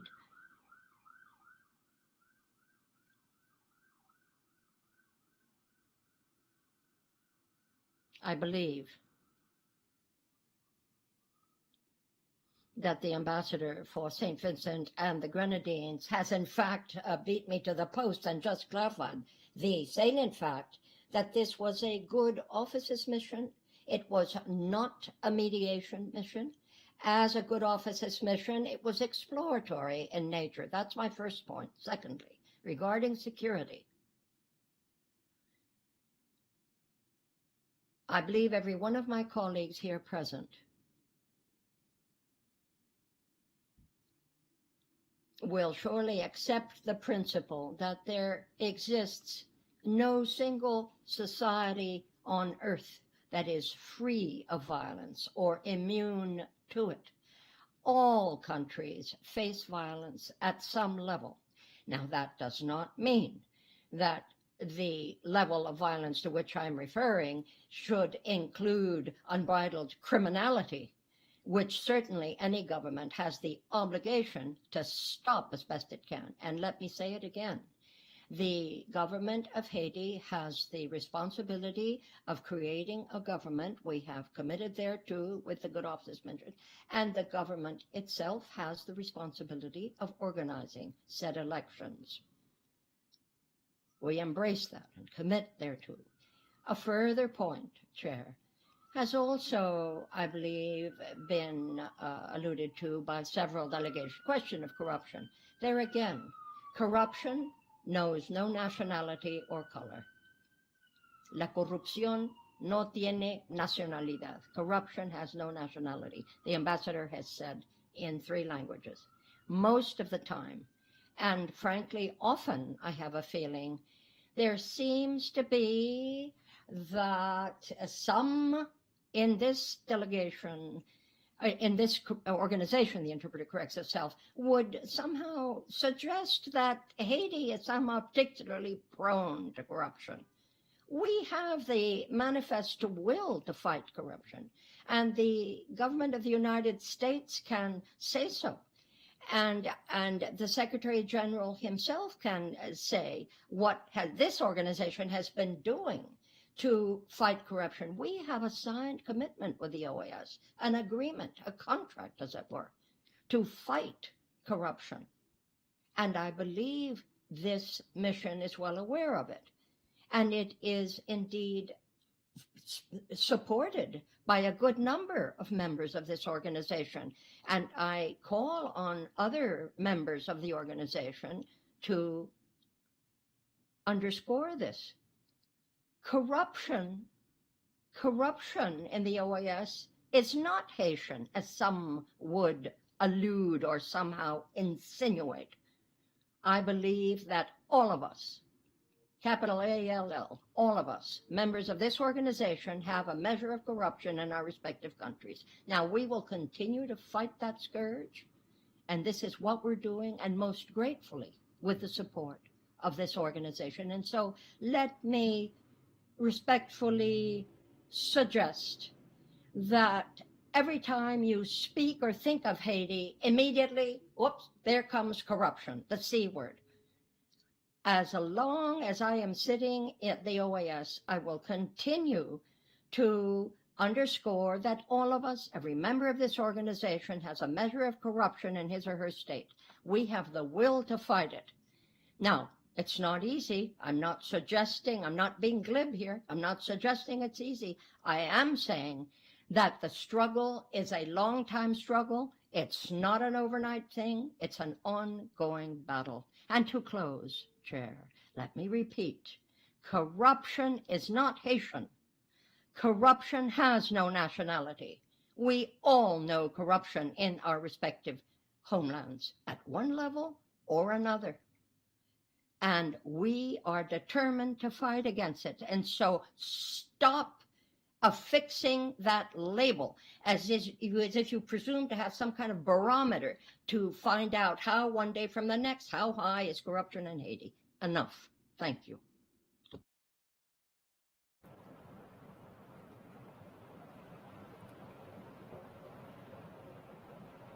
On the Permanent Council's behalf, I want to thank the members of the Good Office's mission, which was set up to facilitate a dialogue between the parties in Haiti. Their work is appreciated, and the timely completion of the report even more so. As requested by the mission, the Permanent Council will remain seized of the situation in Haiti and receive regular updates on the implementation of the recommendations in the report. Gratitude is also expressed to the delegations that made comments at this meeting. Due note has been taken by the Secretariat of all the comments, and they will be included in the minutes of this meeting. There being no objection to that, I regard it as agreed, and so it is agreed. Thank you very much. Now we move on to the next item on our agenda, which is the presentation of the annual report of the Pan American Institute of Geography and History to the 51st regular session of the General Assembly. This report was duly distributed to the delegations as documented in CP/doc.5681/21. We recall that under Article 91F of the Charter of the organization, the Permanent Council must also, and I quote, consider the reports of the Inter-American Council for Integral Development, of the Inter-American Juridical Committee, of the Inter-American Commission on Human Rights, of the General Secretariat, of specialized agencies and conferences, and of other bodies and agencies, and present to the General Assembly any observations and recommendations it deems necessary. I welcome Mr. Cesar Fernando Rodriguez Tomeo, the Secretary General of the Pan American Institute of Geography and History, and I'm very pleased to give him the floor. Mr. Secretary General, you have the floor, sir. Muchas gracias, señor presidente. Un gusto en saludar. Thank you very much, Mr. Chairman. It's good to be with you. The 7th of February of 1928, the Pan American Institute of Geography and History was founded with a view to diffusing the scientific and technical issues relating to history, geophysics, cartography, and others. We have 5 permanent observers and 25 members. The headquarters is in the city of Mexico since 1930. Now, to sum up, this presentation will focus on 2 issues. First of all, I will be offering a summary of what we have accomplished under these 3 areas, the scientific, administrative, and financial broad overviews, and we'll close by offering what I hope to be a humanist sense that I have developed under the 4 years that I have served as Secretary General of this prestigious Pan American Institute of Geography and History. Let me begin then by taking that first area, the scientific area, and home in on technical assistance. 4 scholarships for $124,000, I beg your pardon, were offered. We had 10 publications put forth, and all of this took place on the digital mode, and we have 50% of our publications that are indexed. Let me underscore that this is a very useful tool for young scientists, particularly in Latin America, for their work to be published for free. As to social networks, let me say that by 2020 we had 15,000 followers. And we hope to also continue to work in Belize and in Guatemala in the adjacent zone.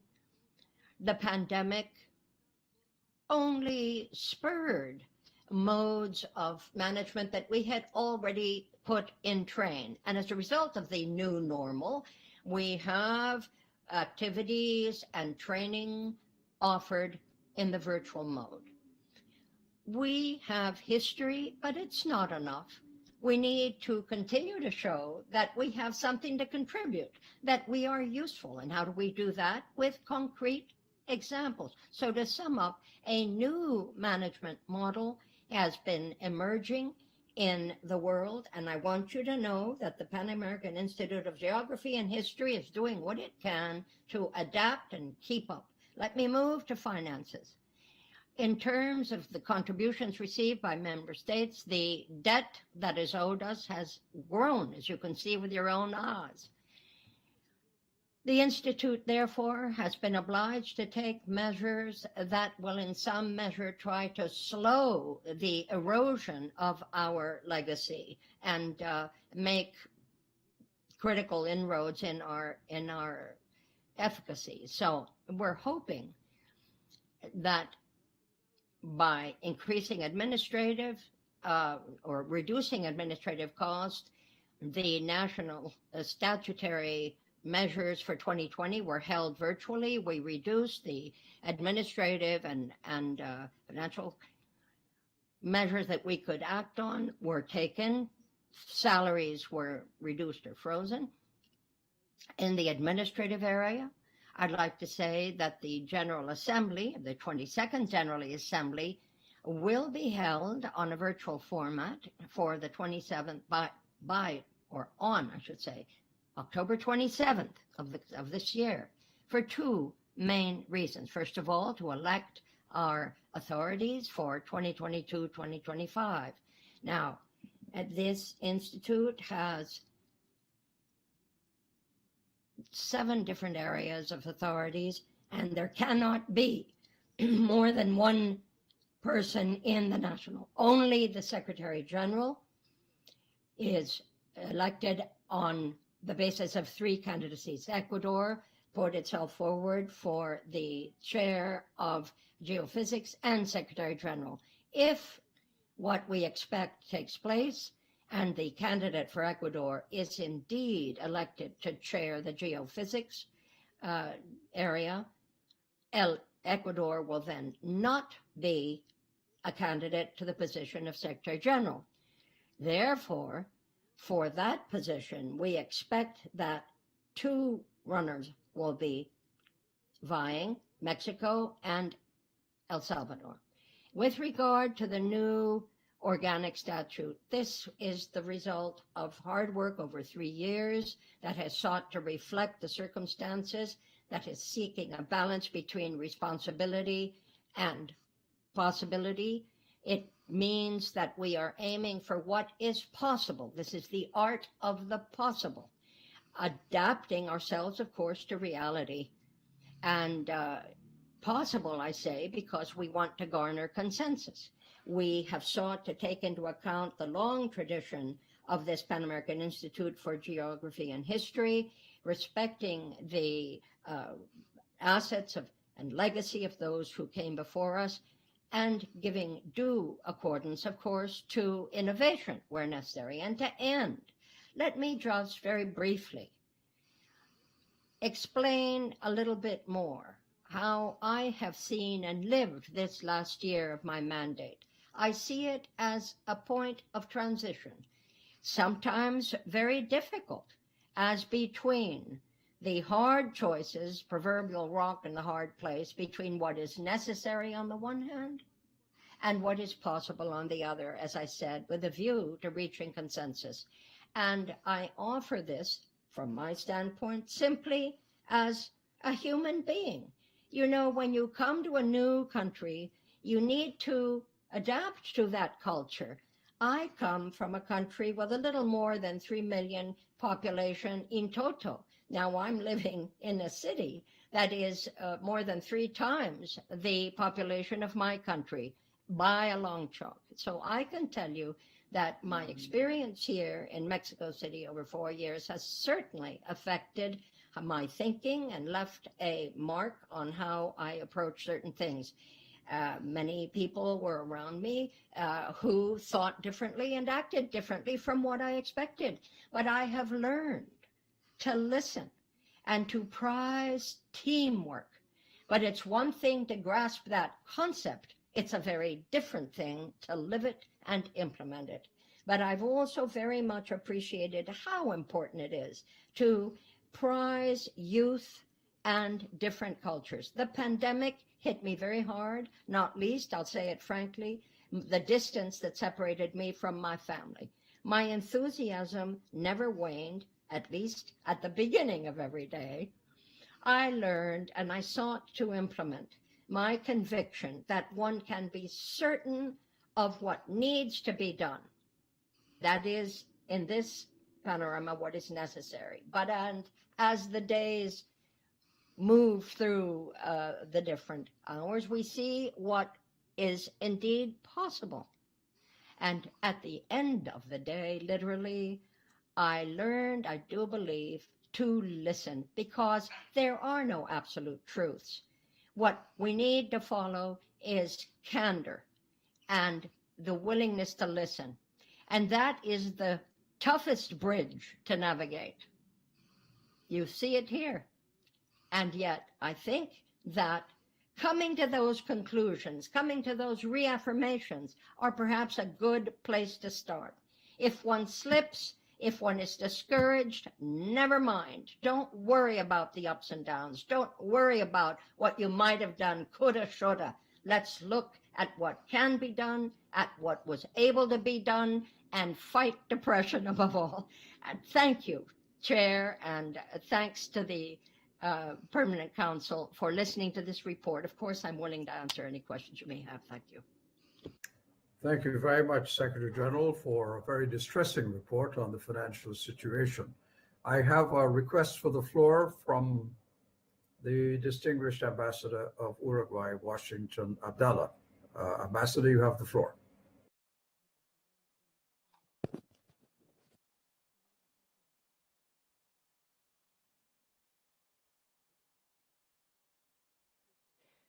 Chair, if I may, I'd like to take this opportunity, and this has to do with an emotional conflict, not a conflict of interest, but an emotional one. Quite honestly, what we'd like to do is congratulate Cesar Rodriguez for his work.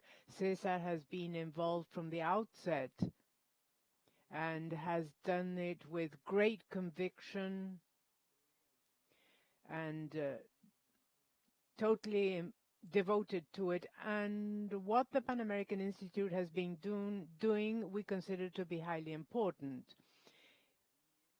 We know all the work that's been done. We're familiar with it.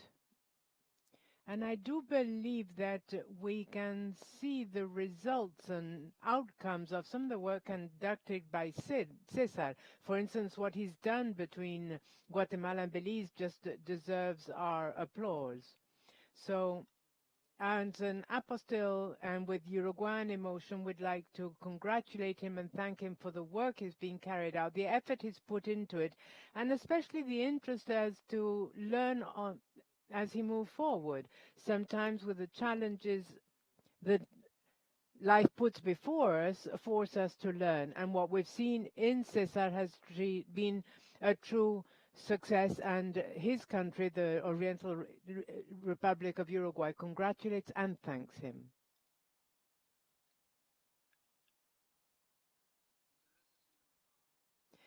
Thank you, Ambassador, for those words. Very kind of you.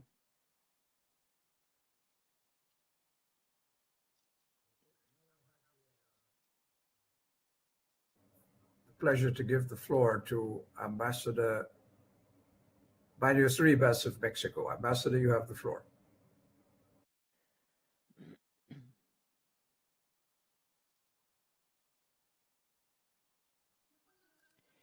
Thank you very much, Chair.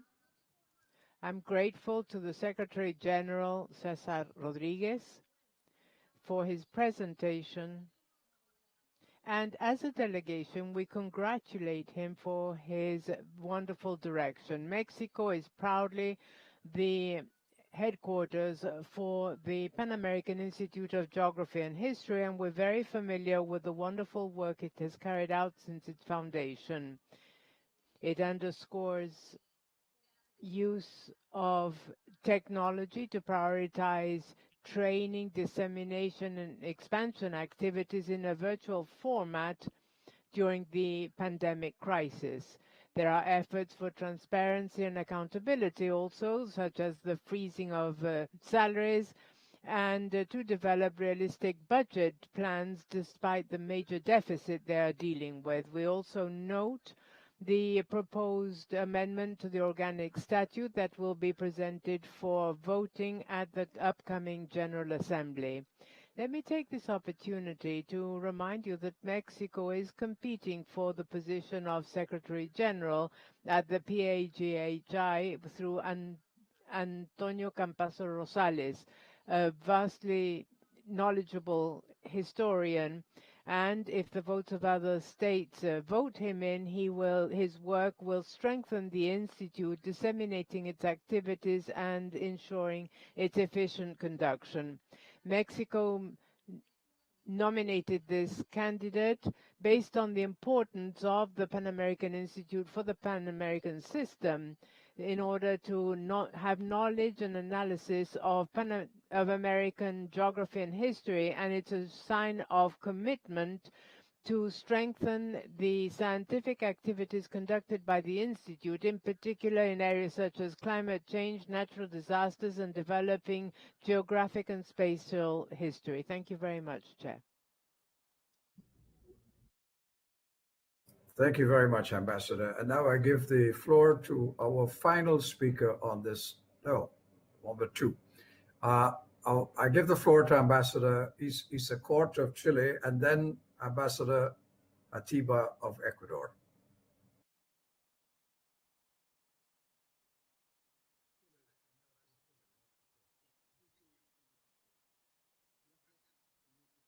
Thank you, Chair. In its over 90 years of existence, the Pan American Institute of Geography and History has promoted and developed many projects and published more than 1,000 specialized articles, providing tools and opportunities to the 21 member states. We hope that these figures will continue growing in the future. Let me especially highlight the signing in 2020 of a memorandum of understanding with the National Library of Chile in order to provide visibility and facilitate access to the publications of the two institutions. Chair, together with appreciating the presentation of this report, we urge the Institute to continue being a technical example of the Pan-American spirit with which it was created in 1928, and that its current operations continue to demonstrate. Let me conclude by thanking and congratulating the Secretary General, Mr. Cesar Rodriguez, for his work at the head of the Pan American Institute throughout his mandate. Thank you very much, Chair. Thank you very much. And now I give the floor to Ambassador Carlos Atiba.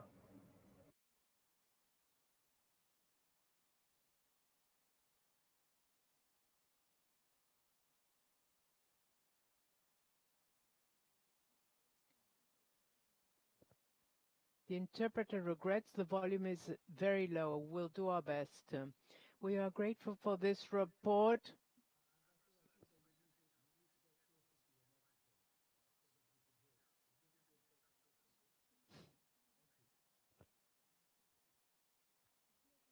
I was saying that the delegation of Ecuador notes the annual report of the Pan American Institute of Geography and History for 2020 and appreciates how it was adapted given the pandemic, having a pragmatic program. With regards to the Geography Commission, I would like to recall that it gave out scholarships for a geography course to strengthen skills for modeling based on climate change. This was done locally and regionally. This is a course offered by the Pan American Institute of Ecuador. This course took place 17 August to 29 November last year. With regards to the Geophysics Commission, my country is pleased to say that it has been a proud leader since October under Mario Luis and Dr.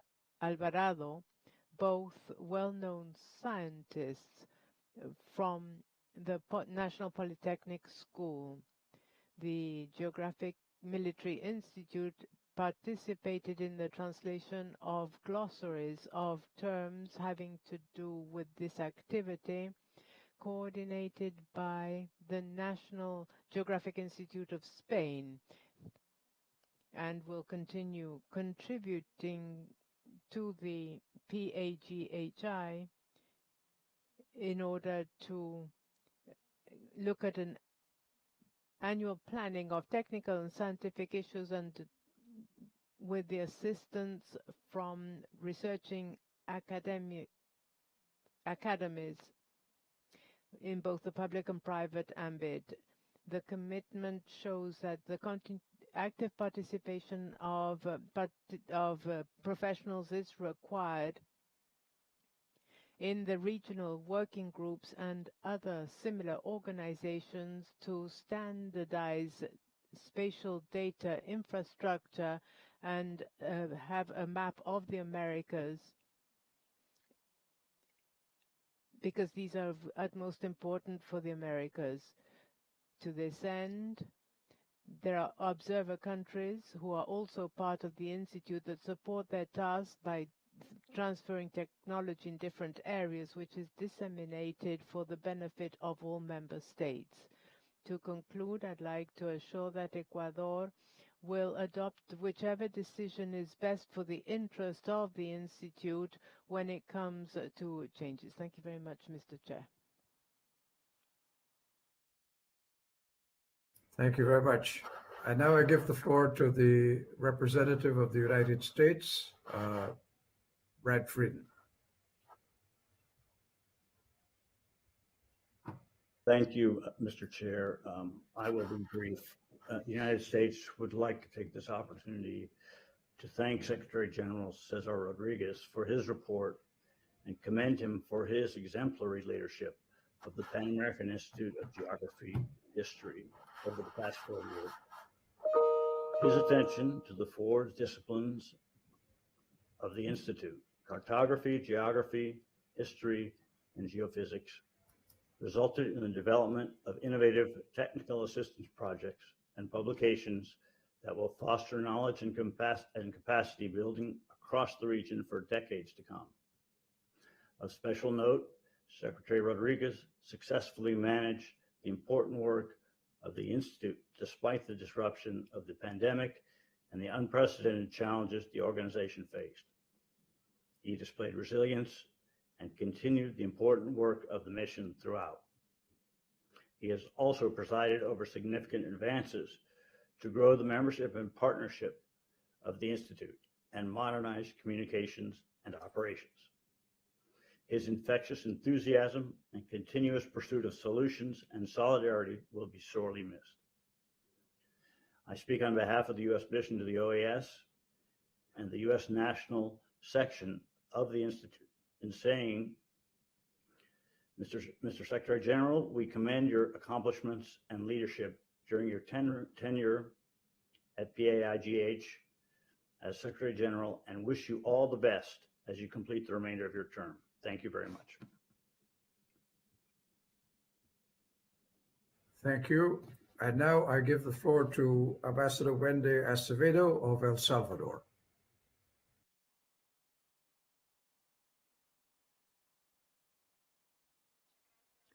Thank you very much, Chairman. We're grateful for the presentation of the annual report of the Pan American Institute of Geography and History at its 51st regular session, and we take note with interest because it defines many of the challenges that will have to be confronted for its modernization. We acknowledge the work carried out by the Secretary General Cesar Rodriguez and congratulate him, and especially in these difficult times due to the pandemic and the challenges in the virtual scenario. They've been able to overcome these to improve this condition for states. El Salvador reiterates its support for the Pan American Institute and its desire to continue working closely to achieve its goals. Should the candidacy of our representative engineers and master in public administration, Mr. Rigoberto Madaina Echeverria, should it be accepted? Thank you. Thank you very much indeed. I just want to make sure there are no further requests for the floor, or they're not. So I once again, Secretary General, want to thank you for the report that you've presented, and through you to congratulate the members of the directory, the entire team, for the results that you've all achieved despite the severe challenges that you have faced. The Permanent Council will take note of the presentation of the 2020 annual report of the Pan American Institute of Geography and History by its Secretary General, as well as the comments expressed by the delegations, which will be transmitted to the General Assembly at the 51st regular session. Secretary General, thank you again. And there being no objections to that conclusion, it is agreed, and I pronounce it so agreed. Thank you.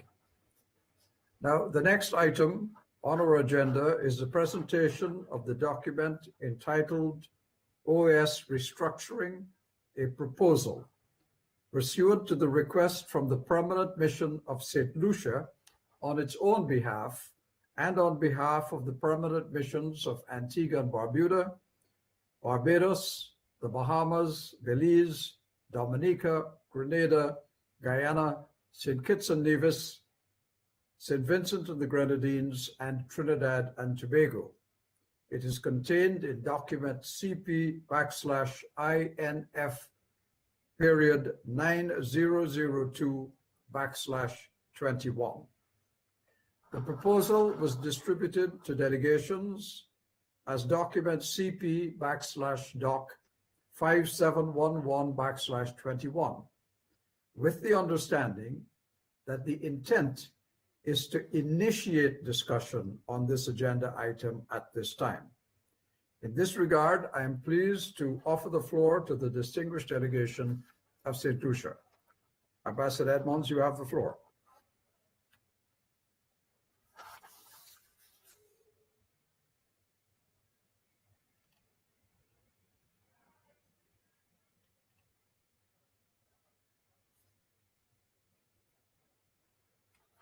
Thank you, Mr. Chairman. Chair, thank you for including this item on the agenda today, which, as you mentioned, has the support of our delegation, St. Lucia, as well as that of Antigua and Barbuda, Barbados, the Bahamas, Belize, Dominica, Grenada, Guyana, St. Kitts and Nevis, St. Vincent and the Grenadines, and Trinidad and Tobago. I also thank your office for facilitating the circulation to all member states, the document OAS Restructuring, a Proposal. Chair, at this point, I want to commend the delegation of Guyana, who last year pointedly initiated this discussion on the need for consideration of a deeper look into our structure. We submit this document for consideration, and hopefully with the agreement of all member states, for onward transmission to the Committee on Administrative and Budgetary Affairs, the CAP, for more in-depth analysis. It is within the CAP that we submit we can engage in discussions of the cost and any efficiencies associated with the suggested recommendations. We remind member states that we have already agreed to advance on a series of efforts: the prioritization of mandates, the strengthening of oversight bodies, the regularization of the imposition of the ICR, HR modernization, and the ERP. Chair, fundamentally, we believe that the structure of our OAS requires some attention. This against the backdrop of the financial constraints the organization has faced and is facing. While we recognize this sort of discussion may initially cause some member states discomfort, we as the listed group are confident that it is widely accepted that this is a conversation that must be had. We wish to assure all delegations that this proposal is not an attempt to target any person, department, or pillar, nor to minimize the work being done in any one pillar or to prompt a competition between and amongst them. Neither is it intended to undermine certain flexibilities granted to the Secretary General in defining a desired operational structure. Rather, it merely asks us, as member states and the Secretary General, to explore how to optimize our ability to respond to issues and mandates that we take on, avoid overlap, and to meet key targets. Chair, I, on behalf of the rest of the groups that supported this, we hope that we can agree that the well-intentioned development of secretariats and departments, often in response to our own mandates, needs to be reviewed. That addressing an emerging priority does not automatically mean the creation of a department or secretariat. We are thankful for the support of the Caribbean member states that joined with us in submitting this document and its contents for consideration, and look forward to engagement with the wider membership on this matter of collective concern. Just as we have carefully considered the submitted for consideration, we of course welcome all other considered proposals by any other delegation that seeks a similar result, an efficient, functional organization that is able to address the needs of our hemisphere. Thank you, Chair.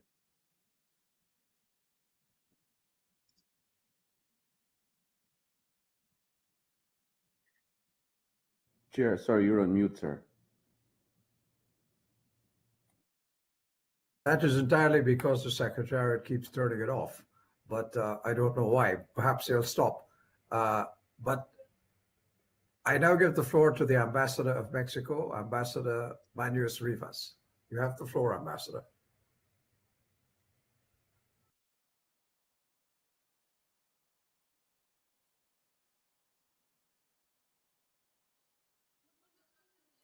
Thank you very much, Chair.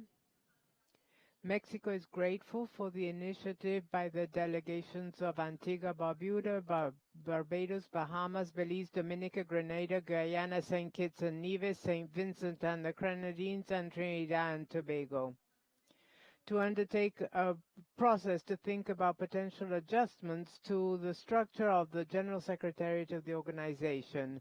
As a country committed to the institutional strengthening of the OAS, Mexico has often indicated that actions ought to be undertaken to responsibly ensure the financial sustainability of the organization in the framework of policies of austerities that ought to prevail and that have also been undertaken by member states of the organization. We therefore believe it's very useful to convey this project to the Committee on Administrative and Budgetary Affairs for its careful consideration. Thank you very much, Chair. Thank you very much. I now give the floor to the ambassador of, well, the representative of Panama, Maria Fernanda.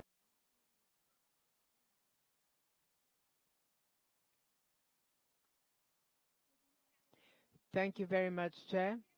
First of all, this delegation is grateful for and takes due note of the proposal on restructuring the General Secretariat of the OAS. Panama, as stated frequently, the most frequent time being last week at a formal session of the CAP where the budget was discussed.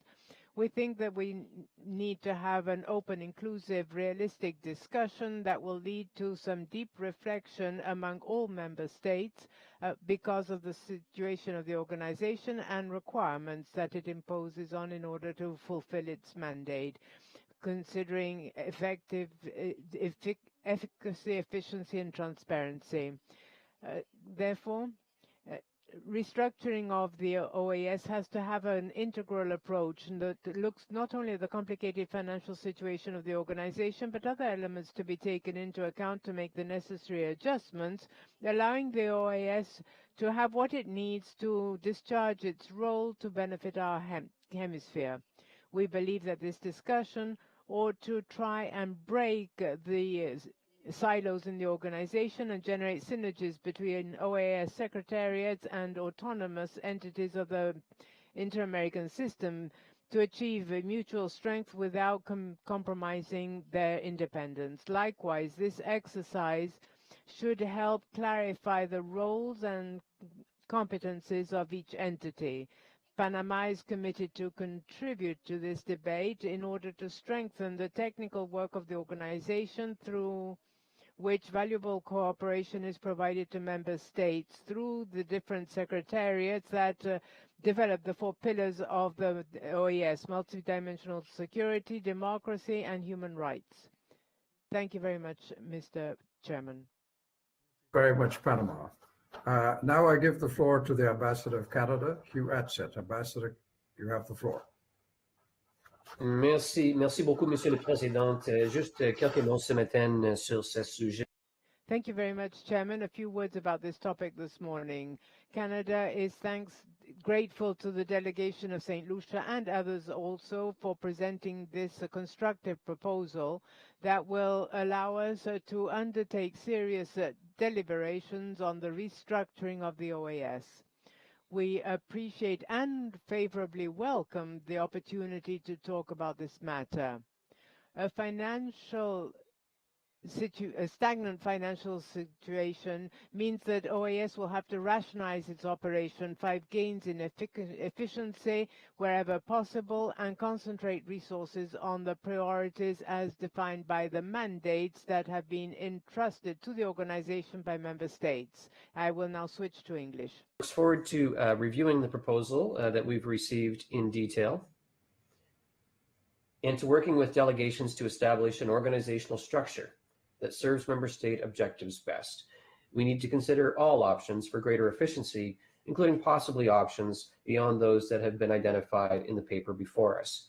We're confident there's a path forward that will strategically restructure operations and ensure all personnel assets are maximized, taking into account geographic representation, including historic underrepresentation. As proposed by Ambassador Edmonds, we support this item being sent to the CAP for further deliberation. And let me assure you and colleagues that Canada stands ready to contribute in any way that we can to support a positive outcome. Thank you, Mr. Chair. Thank you very much, Ambassador Adsett. And now the distinguished representative of the United States, Brad Fritten. Thank you very much, Mr. Chair.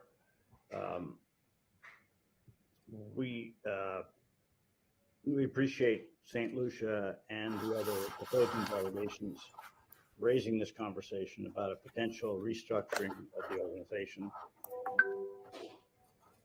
As delegations will recall, the CAP began an important conversation about the structure and resource allocation of the General Secretariat during its budget deliberations last year.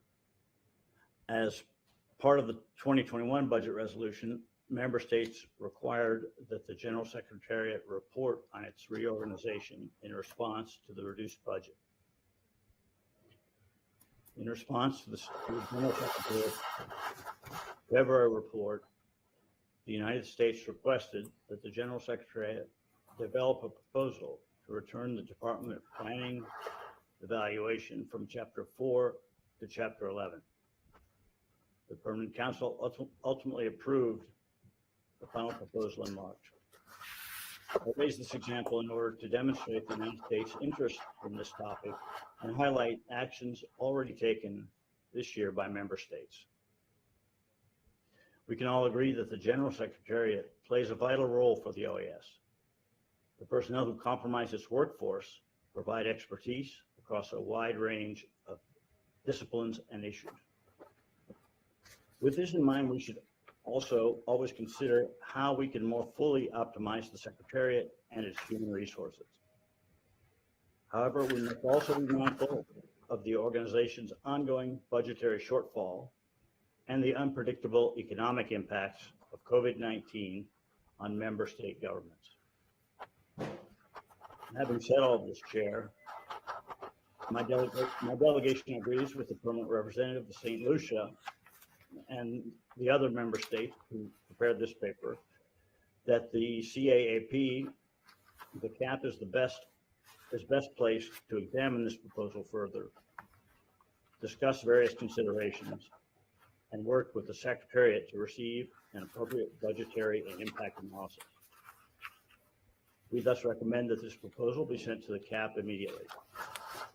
The United States looks forward to participating in subsequent conversations and working with other delegations to examine the effectiveness and efficiency of our organization. Thank you, Chair. Thank you very much, Brad Fritten. And I give the floor now to the Ambassador of the Dominican Republic.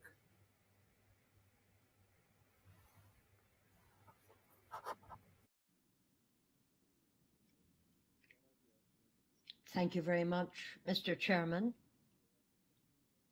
The delegation of the Dominican Republic wishes to begin by expressing thanks to the delegation of St. Lucia and other sister and brother republics of CARICOM for having included this item in this morning's meeting of the Permanent Council. As we look at it, we consider it very, very valuable. Now, unfortunately, the timing was not conducive to our being able to study this with the rigor that the importance of the subject, you will agree, requires. We are staunch supporters of the organization, and we do believe that the OAS at the end of the day is what we all wish it to be. And so we, members of the Permanent Council, which is at the highest level of the structure of governance at the OAS, is well aware, and all of us are well aware, of how delicate every one of the issues is that we are asked to consider here. Indeed, it's not far-fetched to say that these issues have always been uppermost in our minds and include components which are of concern. Indeed, that have recently been dealt as such in recent meetings of CAP and at the CEJP. All of them to do with the updating and streamlining of the norms and procedures of the Permanent Council. All of these issues have significant repercussions on the Secretariat, which daily works on issues of tremendous importance to us, not least, for instance, the organization of the next Summit of the Americas to be held in the United States. So when I say, and we all know, that the OAS is what we wish it to be, we members, we're well aware of the enormous professionalism and devotion of every member of the Secretariat and how much they have helped us under the 4 pillars, every one of them. But we also observe with some concern how we have eroded the production capacity of the OAS over these last years because of slashes in budgets, and that has put enormous burden on every one of the secretariats and its respective components, not to mention the ongoing headache of the status of our physical headquarters. Now, the proposal doesn't really look at personnel. What it looks at, I think, in some respects, is a streamlining of the operation of the Secretariat to avoid duplication of efforts, where some things could be done at a high level, strengthening our institutional capacity and supporting every one of the objectives that we have set for ourselves. Esteemed colleagues, the Dominican Republic wishes to take this opportunity to reiterate its support for this endeavor. However, we do believe that you can't rush to judgment. This has to be a broader and deeper discussion in our view, and therefore we suggest the establishment of a working group that will do just that. Look at the future of the OAS and the necessary debate and ongoing engagement as to what our priorities should be in a more dynamic construction of multilateralism. Dominican Republic stands ready to do its part, to be active in its collaboration, and we wish us all good success. Thank you very much, Ambassador. Now I give the floor to my good friend, the Ambassador of Honduras, Luis Cordero. Ambassador, you have the floor.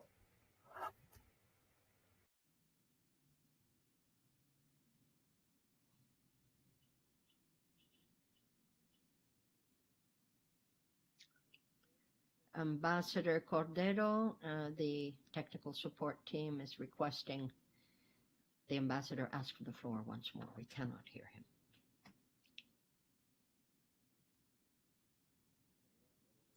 Got it. Thank you. And Mr. Chairman, Secretary General, good morning to you both. We are very grateful to the group of countries that have come forth with this proposal regarding a possible OAS restructuring of the OAS. We're well aware that the situation as regards the finances of the world is of concern. We are no exception. We also believe, Chair, that because this is an eminently financial issue, it should properly be broached by the CAP.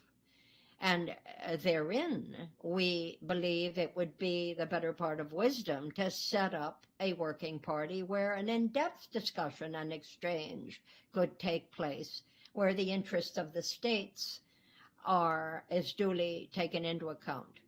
Thereby, it would not be a decision taken, perhaps unwittingly, lightly, without sufficient and due attention to everything that can streamline the work of this organization. So in sum, I believe that this proposal is very good, but it should be broached in the CAP. Thanks very much. Thank you very much, Ambassador Cordero. May I just point out to delegations that the Ambassador Edmonds did say that this is where he wanted this proposal to go, to the CAP. He was not suggesting that it should be anything else but an initial discussion here in the Permanent Council. Having said that, I give the floor to the representative of Brazil, Pedro Montenegro.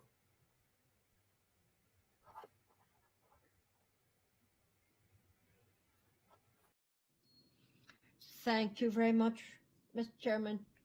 The Brazilian mission is very grateful for the presentation of this item on the OAS restructuring under the guise of a proposal. Brazil will always be ready and willing to take a hard look at anything that might render the administration and management of our resources in this organization more effective. As the Representative St. Lucia pointed it out, this is an eminently technical issue, and as others have noted, indeed, this should properly be broached, as is intended, we just heard, in the CAP, with the assistance of the General Secretariat. That way, the member states will know that they will get all of the necessary input to be able to weigh up the issues appropriately. Thank you. Very much. And now I give the floor to the representative of Argentina.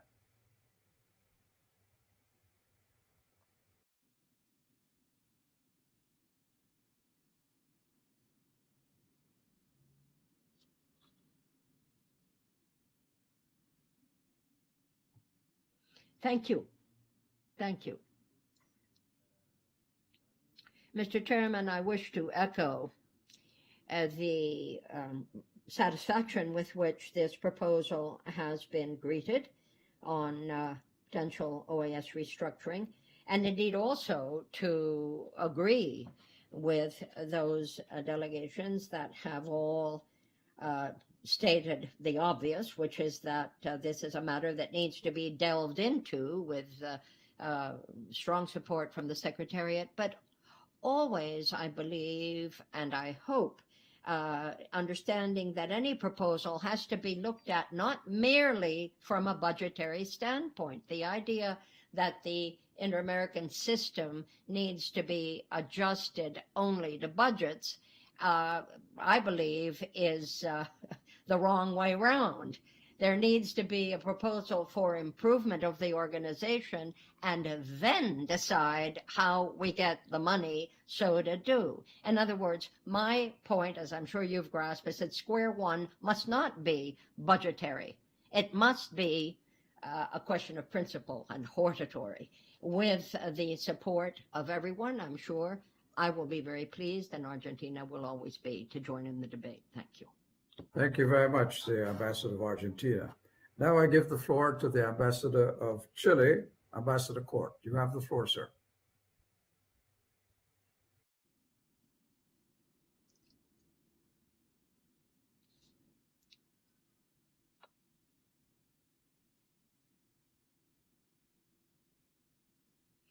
Mr. Chairman, thank you very much. We're very grateful for this document on OAS restructuring, a proposal that Antigua and Barbuda, Barbados, Bahamas, Belize, Dominica, Grenada, Guyana, St. Kitts and Nevis, St. Vincent and the Grenadines, St. Lucia, and Trinidad and Tobago have put forward.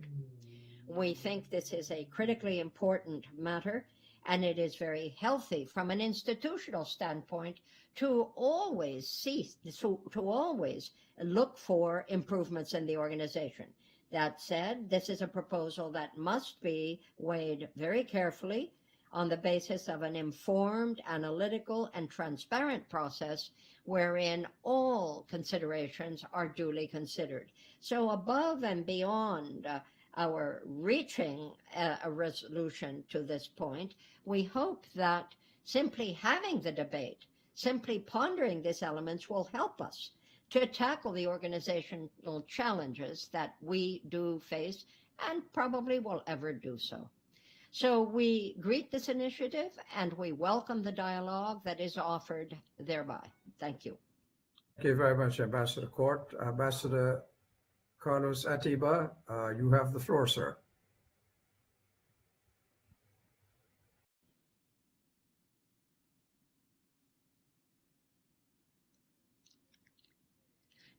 Any effort to improve the administrative and financial management of this organization is welcome and valid. All of this is something that any organization needs to look at seriously, and we no less than others. We take good note of the document that is in the hands of our authorities, and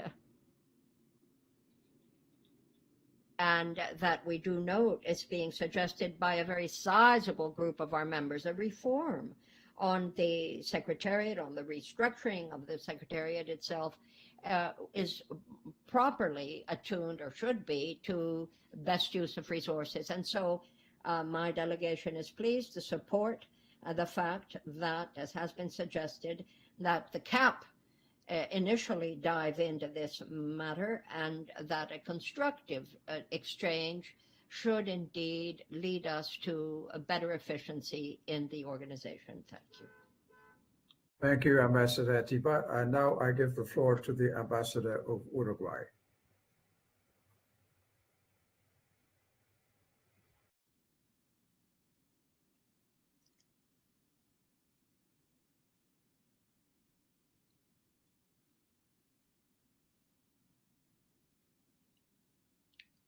I have a feeling that we are nearing some kind of consensus or something approaching it, and that is important from the standpoint of any administrative restructuring. That, of course, needs to be obvious in management. So anything that contributes to administrative streamlining so that our work can be ever more effective is all good. How can anyone be against that? If the interpreter points out the volume is very low, we're doing the best we can. It is also very constructive to bear in mind what Chile just said. We need to have a long-term vision in these matters and not be overly awed or almost distracted by what is right under our eyes, by the very short term. That won't do. But I believe all of us are, one way or another, suggesting that this can be a good thing. And the General Secretariat, of course, will, in the process, update us on where we stand, and that in itself will give us a clearer map of where we stand just now. That is what I wanted to add. Thank you. Thank you very much. Well, I think that concludes the presentations and interventions on this particular item. I'd like to thank the delegations that participated. And if there are no further observations, and I see none, I would suggest that the Permanent Council take note of the presentations and the comments made by delegations. We will now entrust consideration of this proposal to the Committee on Administrative and Budgetary Affairs, as was originally proposed by the delegation of St. Lucia and the other proponents of the resolution. There was never any question that this matter was going to be decided here. Once a recommendation is made by the CAP, it will be brought back for a decision of the Permanent Council. There being no objections to that, I will regard it as agreed, and it is so agreed. Now we move on to the next item on the agenda, which is consideration of the draft resolution, date of the 21st regular session of the Inter-American Committee Against Terrorism, convened by Resolution 2950 at the request of the Permanent Mission of Guyana, as reflected in document CP/doc.5709/21 Rev 1. In this regard, I recognize the alternate representative of Guyana, Mrs. Leslie Downridge Collins, to present the draft resolution. Mrs. Downridge Collins, you have the floor.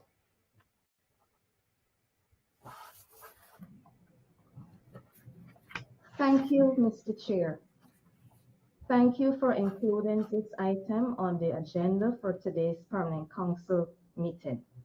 Delegations will recall that the Cooperative Republic of Guyana was elected by acclamation to serve as Vice Chair of the Inter-American Committee Against Terrorism, SECTE, during SECTE's 20th regular session held on September 25th, 2020. In keeping with the historic practice of the SECTE Vice Chair leading the preparatory process ahead of the regular meeting, the Permanent Mission of Guyana wishes to present this resolution regarding the date and venue for the 21st regular session of SECTE to be held in October 2021 in Washington, D.C. The objectives of the resolution are as follows. Firstly, to establish October 7th and 8th, 2021 as the date of the 21st regular session of SECTE to be held at the headquarters of the OAS in Washington, D.C., should health conditions permit. Secondly, to request the General Secretariat to render the technical and administrative support necessary in advance of the 21st regular session of SECTE. My delegation would appreciate if this resolution could be approved by the Permanent Council.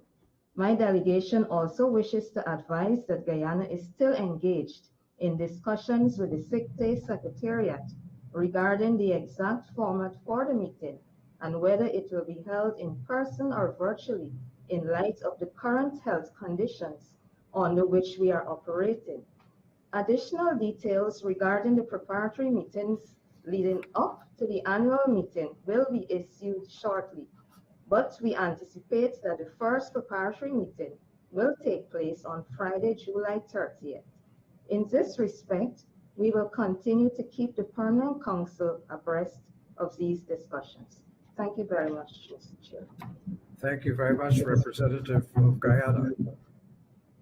The Permanent Council is now invited to approve the draft resolution entitled Date of the 21st Regular Session of the Inter-American Committee Against Terrorism, convened by Resolution 2950 and contained in document 5709/21 Rev 1 as presented a few moments ago by the Permanent Mission of Guyana. If I see no objections or comments, I will regard the resolution as approved. I see none, and therefore the resolution is approved. Thank you all very much. The next item on the agenda was included on the order of business at the request of the Chair of the Committee on Administrative and Budgetary Affairs.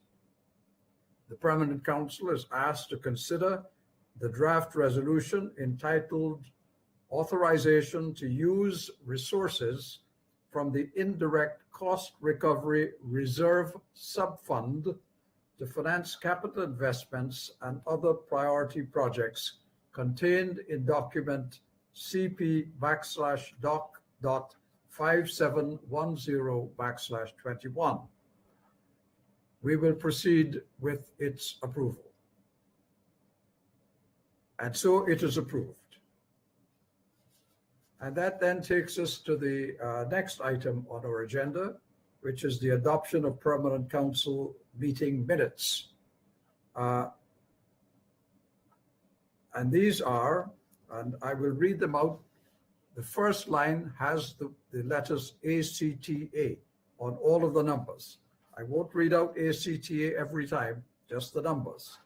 It's CP ACTA 230120 of the special meeting of September 29th of 2020, 2302 of the regular meeting of October 7, 2020, 2303 of the special meeting of October 8th, 2020, 2305 of the regular meeting of October 16th, 2020, 2306 of the regular meeting of November 5th, 2020, 2307 of the regular meeting of November 18th, 2020, and 2308 of the regular meeting of December 2nd, 2020, 2309 of the special meeting of December 9th, 2020, and 2310 of the regular meeting of December 16th, 2020.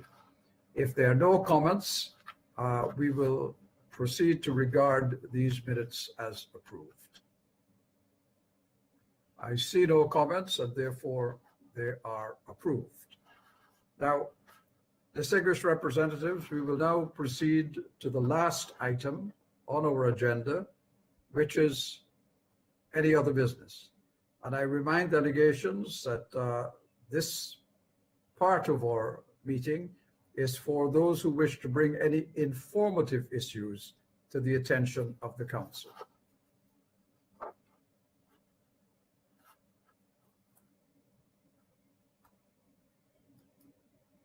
I have a request for the floor from Ambassador Frieden of the United States. Ambassador, you have the floor.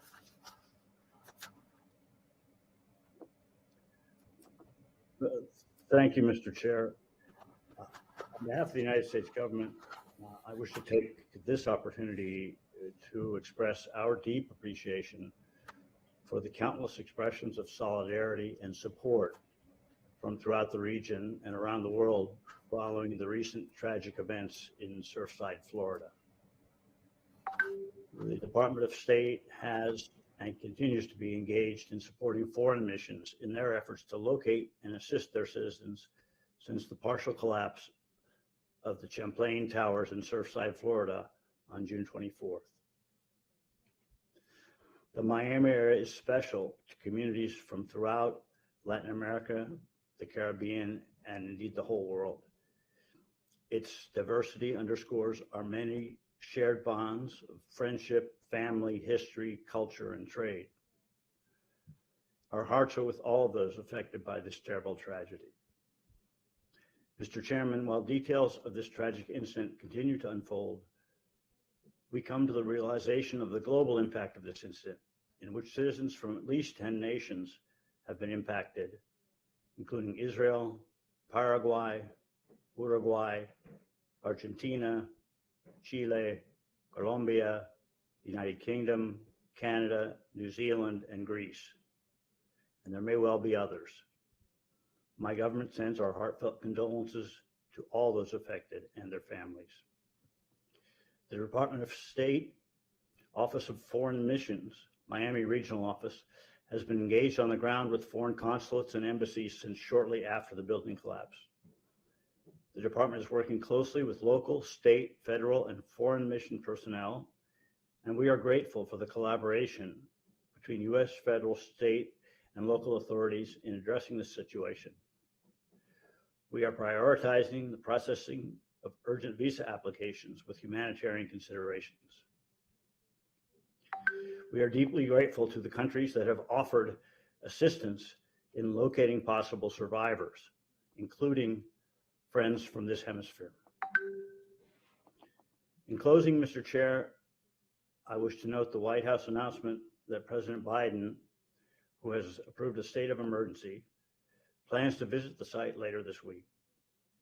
President Biden has expressed his condolences to the people of the Surfside community, sharing his grief for the families who have lost loved ones in this devastating tragedy, and for the families who are waiting in anguish as search and rescue efforts continue.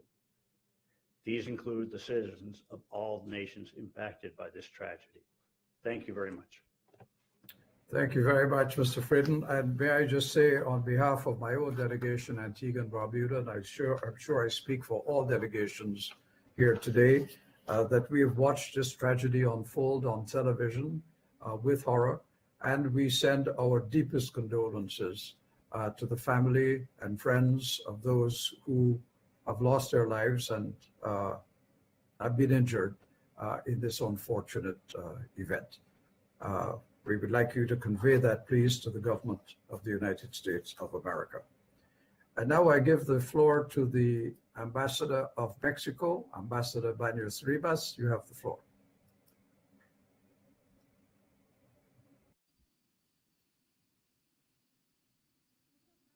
Thanks very much, esteemed Mr. Chairman. I will speak merely from an informational standpoint, as you indicated. A couple of days ago, I found that on the web page of this Permanent Council, a couple of changes were made that struck us and that were not entirely true. It says that from April to June, it should have been Paraguay and then Antigua and Barbuda, but it's not reflected properly in terms of the rotation that's established. And then last June 28th, my delegation did point out to the Assistant General Secretary as Secretary to the Permanent Council, note 171, requesting that the necessary adjustments and corrections be made to the web page so that the statutory structure that I have alluded to be made. And we, in addition, asked that the note be distributed. But I'm sorry to say, as I speak, that web page hadn't been corrected. At least this is my most recent information. And so with due respect, this delegation would like to ask that we adhere to the established norm. And may I also take the opportunity to note certain statutory elements. First of all, as I mentioned, the chair and the vice chair of this council are determined by the member states, not the permanent representatives who head up the missions. And while the member states have not, in fact, decided to change who represents them, there is no change. Now here, I want to say that the chair can only be occupied by somebody who is a titular representative of a particular delegation. And in the case, alas, of the loss of our beloved chair from Paraguay, we understand that the present chair is there as an interim. In the expectation there might have been a titular representative of Paraguay. But this situation does not alter the periods that had been established or the distribution of responsibilities attributed to the various delegations. And so in this time, as I speak, this is a time that should have remained in the hands of Paraguay, and our very distinguished vice chair, who is heading the chairmanship, has done so brilliantly in an interim capacity. That's point one. Secondly, I think it's important to remember that to date, there has been no change in that established rotation to the chairs or vice chairs. And so what we see yet again on the website is wrong.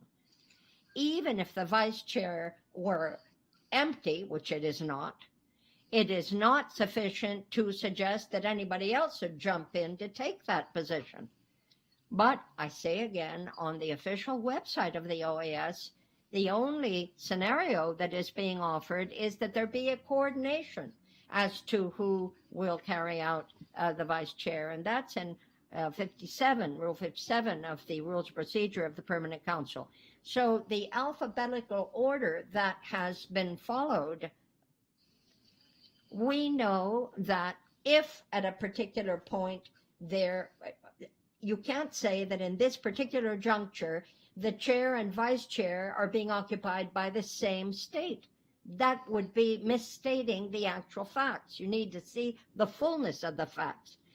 So I just want to stress in ending, as I said at the outset, that it is only the states who have the capacity to resolve such situations, painful as they are at present. This is a matter for the states to decide. And I believe that there needs to be full respect for that notion, and I would invite everybody to ponder the reasons why I am taking the floor and felt it necessary to make some reminders. Perhaps others don't feel as necessary, but I believe, and certainly are intended, these remarks, for the good of the organization.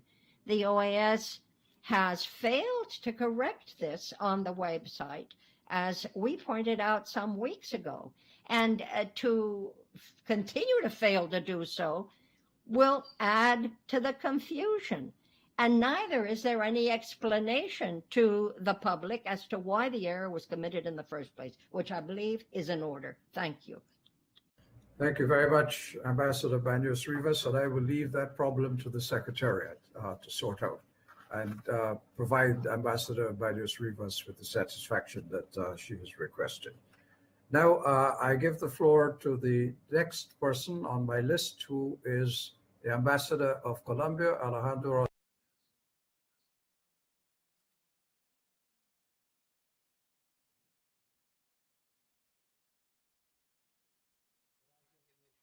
Thank you, Chair. On 25 June, in the city of Cúcuta, north of Santander, the President of the Republic of Colombia, Iván Duque Márquez, was the subject of a cowardly terrorist attack as he was traveling in a helicopter belonging to our Air Force. The helicopter was attacked, was fired upon, and thanks to the skill of the pilots, it was able to land without any harm to the life or integrity of its passengers. The response from our institutions to these types of actions is clear. All the force against barbarity. The country will never be subjugated by terrorism, drug trafficking, or the dark anarchist forces that attempt to destabilize the state with criminal intent only. Let me now quote the declaration provided by the head of state minutes after these events occurred.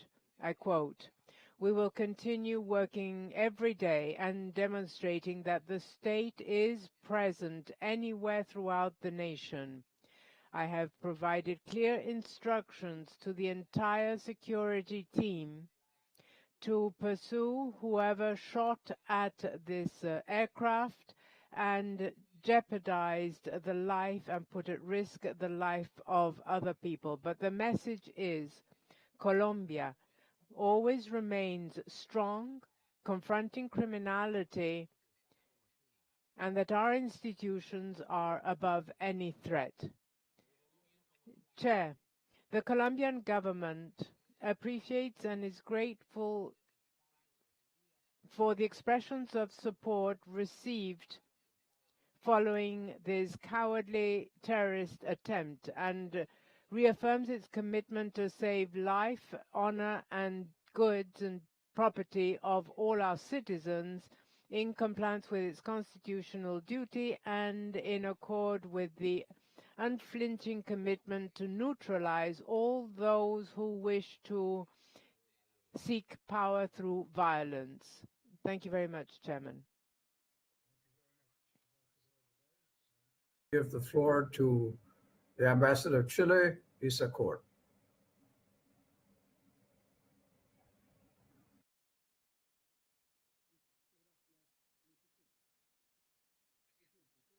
Chair, I'm asking for the floor at this Permanent Council to refer to a constitutional activity taking place in Chile. In 2019, Chile faced a political crisis through its agreement for peace, justice, and the new constitution, which proved the country's willingness to channel a solution through democratic and institutional paths. In this context, a plebiscite was conducted in October last year, where citizens approved a new constitution. The members of the Constitutional Convention that worked on this draft will be working, and there'll be a fair distribution between men and women, and there'll be positions held for our indigenous peoples. The purpose will be to draft a new constitution. Furthermore, the constitutional mandate believes that the text of the new constitution that will be submitted to a referendum will have to reflect the nature of a republic, its democratic nature, the legal standing based on international agreements that Chile is enforced. This will end in establishing having a referendum in June in 2021, in which the citizens will be able to approve or reject the text. The convention will function over 9 months. This can be extended once only to reach a maximum term of 1 year. Would like to report to this Permanent Council that this work is being carried out as planned. It has been transparent with vast citizen participation and strict compliance with our legislation. For more information, if delegations wish to have it, in a few days we will circulate a detailed document explaining all the activities carried out. Thank you very much, sir. Ambassador of Chile. Now, distinguished representatives, before I formally conclude this meeting and my presidency of this Permanent Council, allow me to say that I came to the second period of the presidency of the Permanent Council in difficult circumstances and with tough issues confronting member states. It was necessary to pick up the pieces and continue our important work without fear or favor. From the outset, I approached this task in the interest of the organization and in keeping with its governing charters.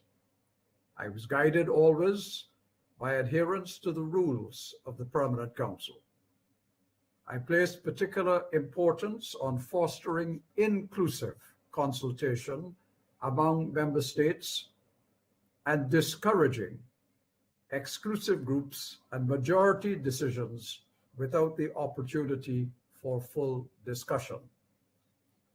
Consensus cannot be built on exclusion, and the purposes of the OAS will not be effectively fulfilled without the participation of all of its member states.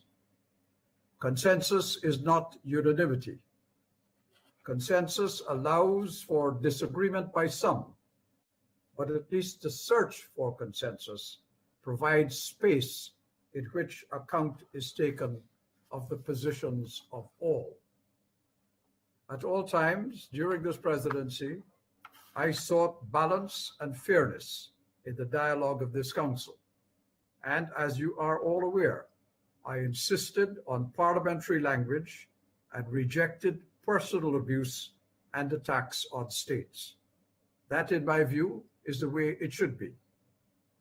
The work of this organization can greatly serve the people of our hemisphere, but only if there is respect and equality of treatment for all, especially when opinions differ. As I vacate this second period of service as President of the Permanent Council, my single message is to remind everyone that goals which are achieved through the exercise of power and coercion do not endure. The objectives that last are those that are accomplished by voluntary cooperation and voluntary commitment.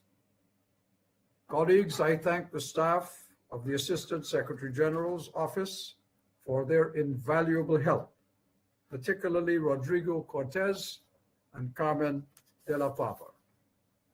And I thank the people and government of my small country, Antigua and Barbuda, who supported me in this large task of guiding this permanent council through my second period as president. I thank every delegation for your cooperation and helpfulness in getting our job done. There being no further business to consider, this meeting is now brought to an end. Thank you all very much.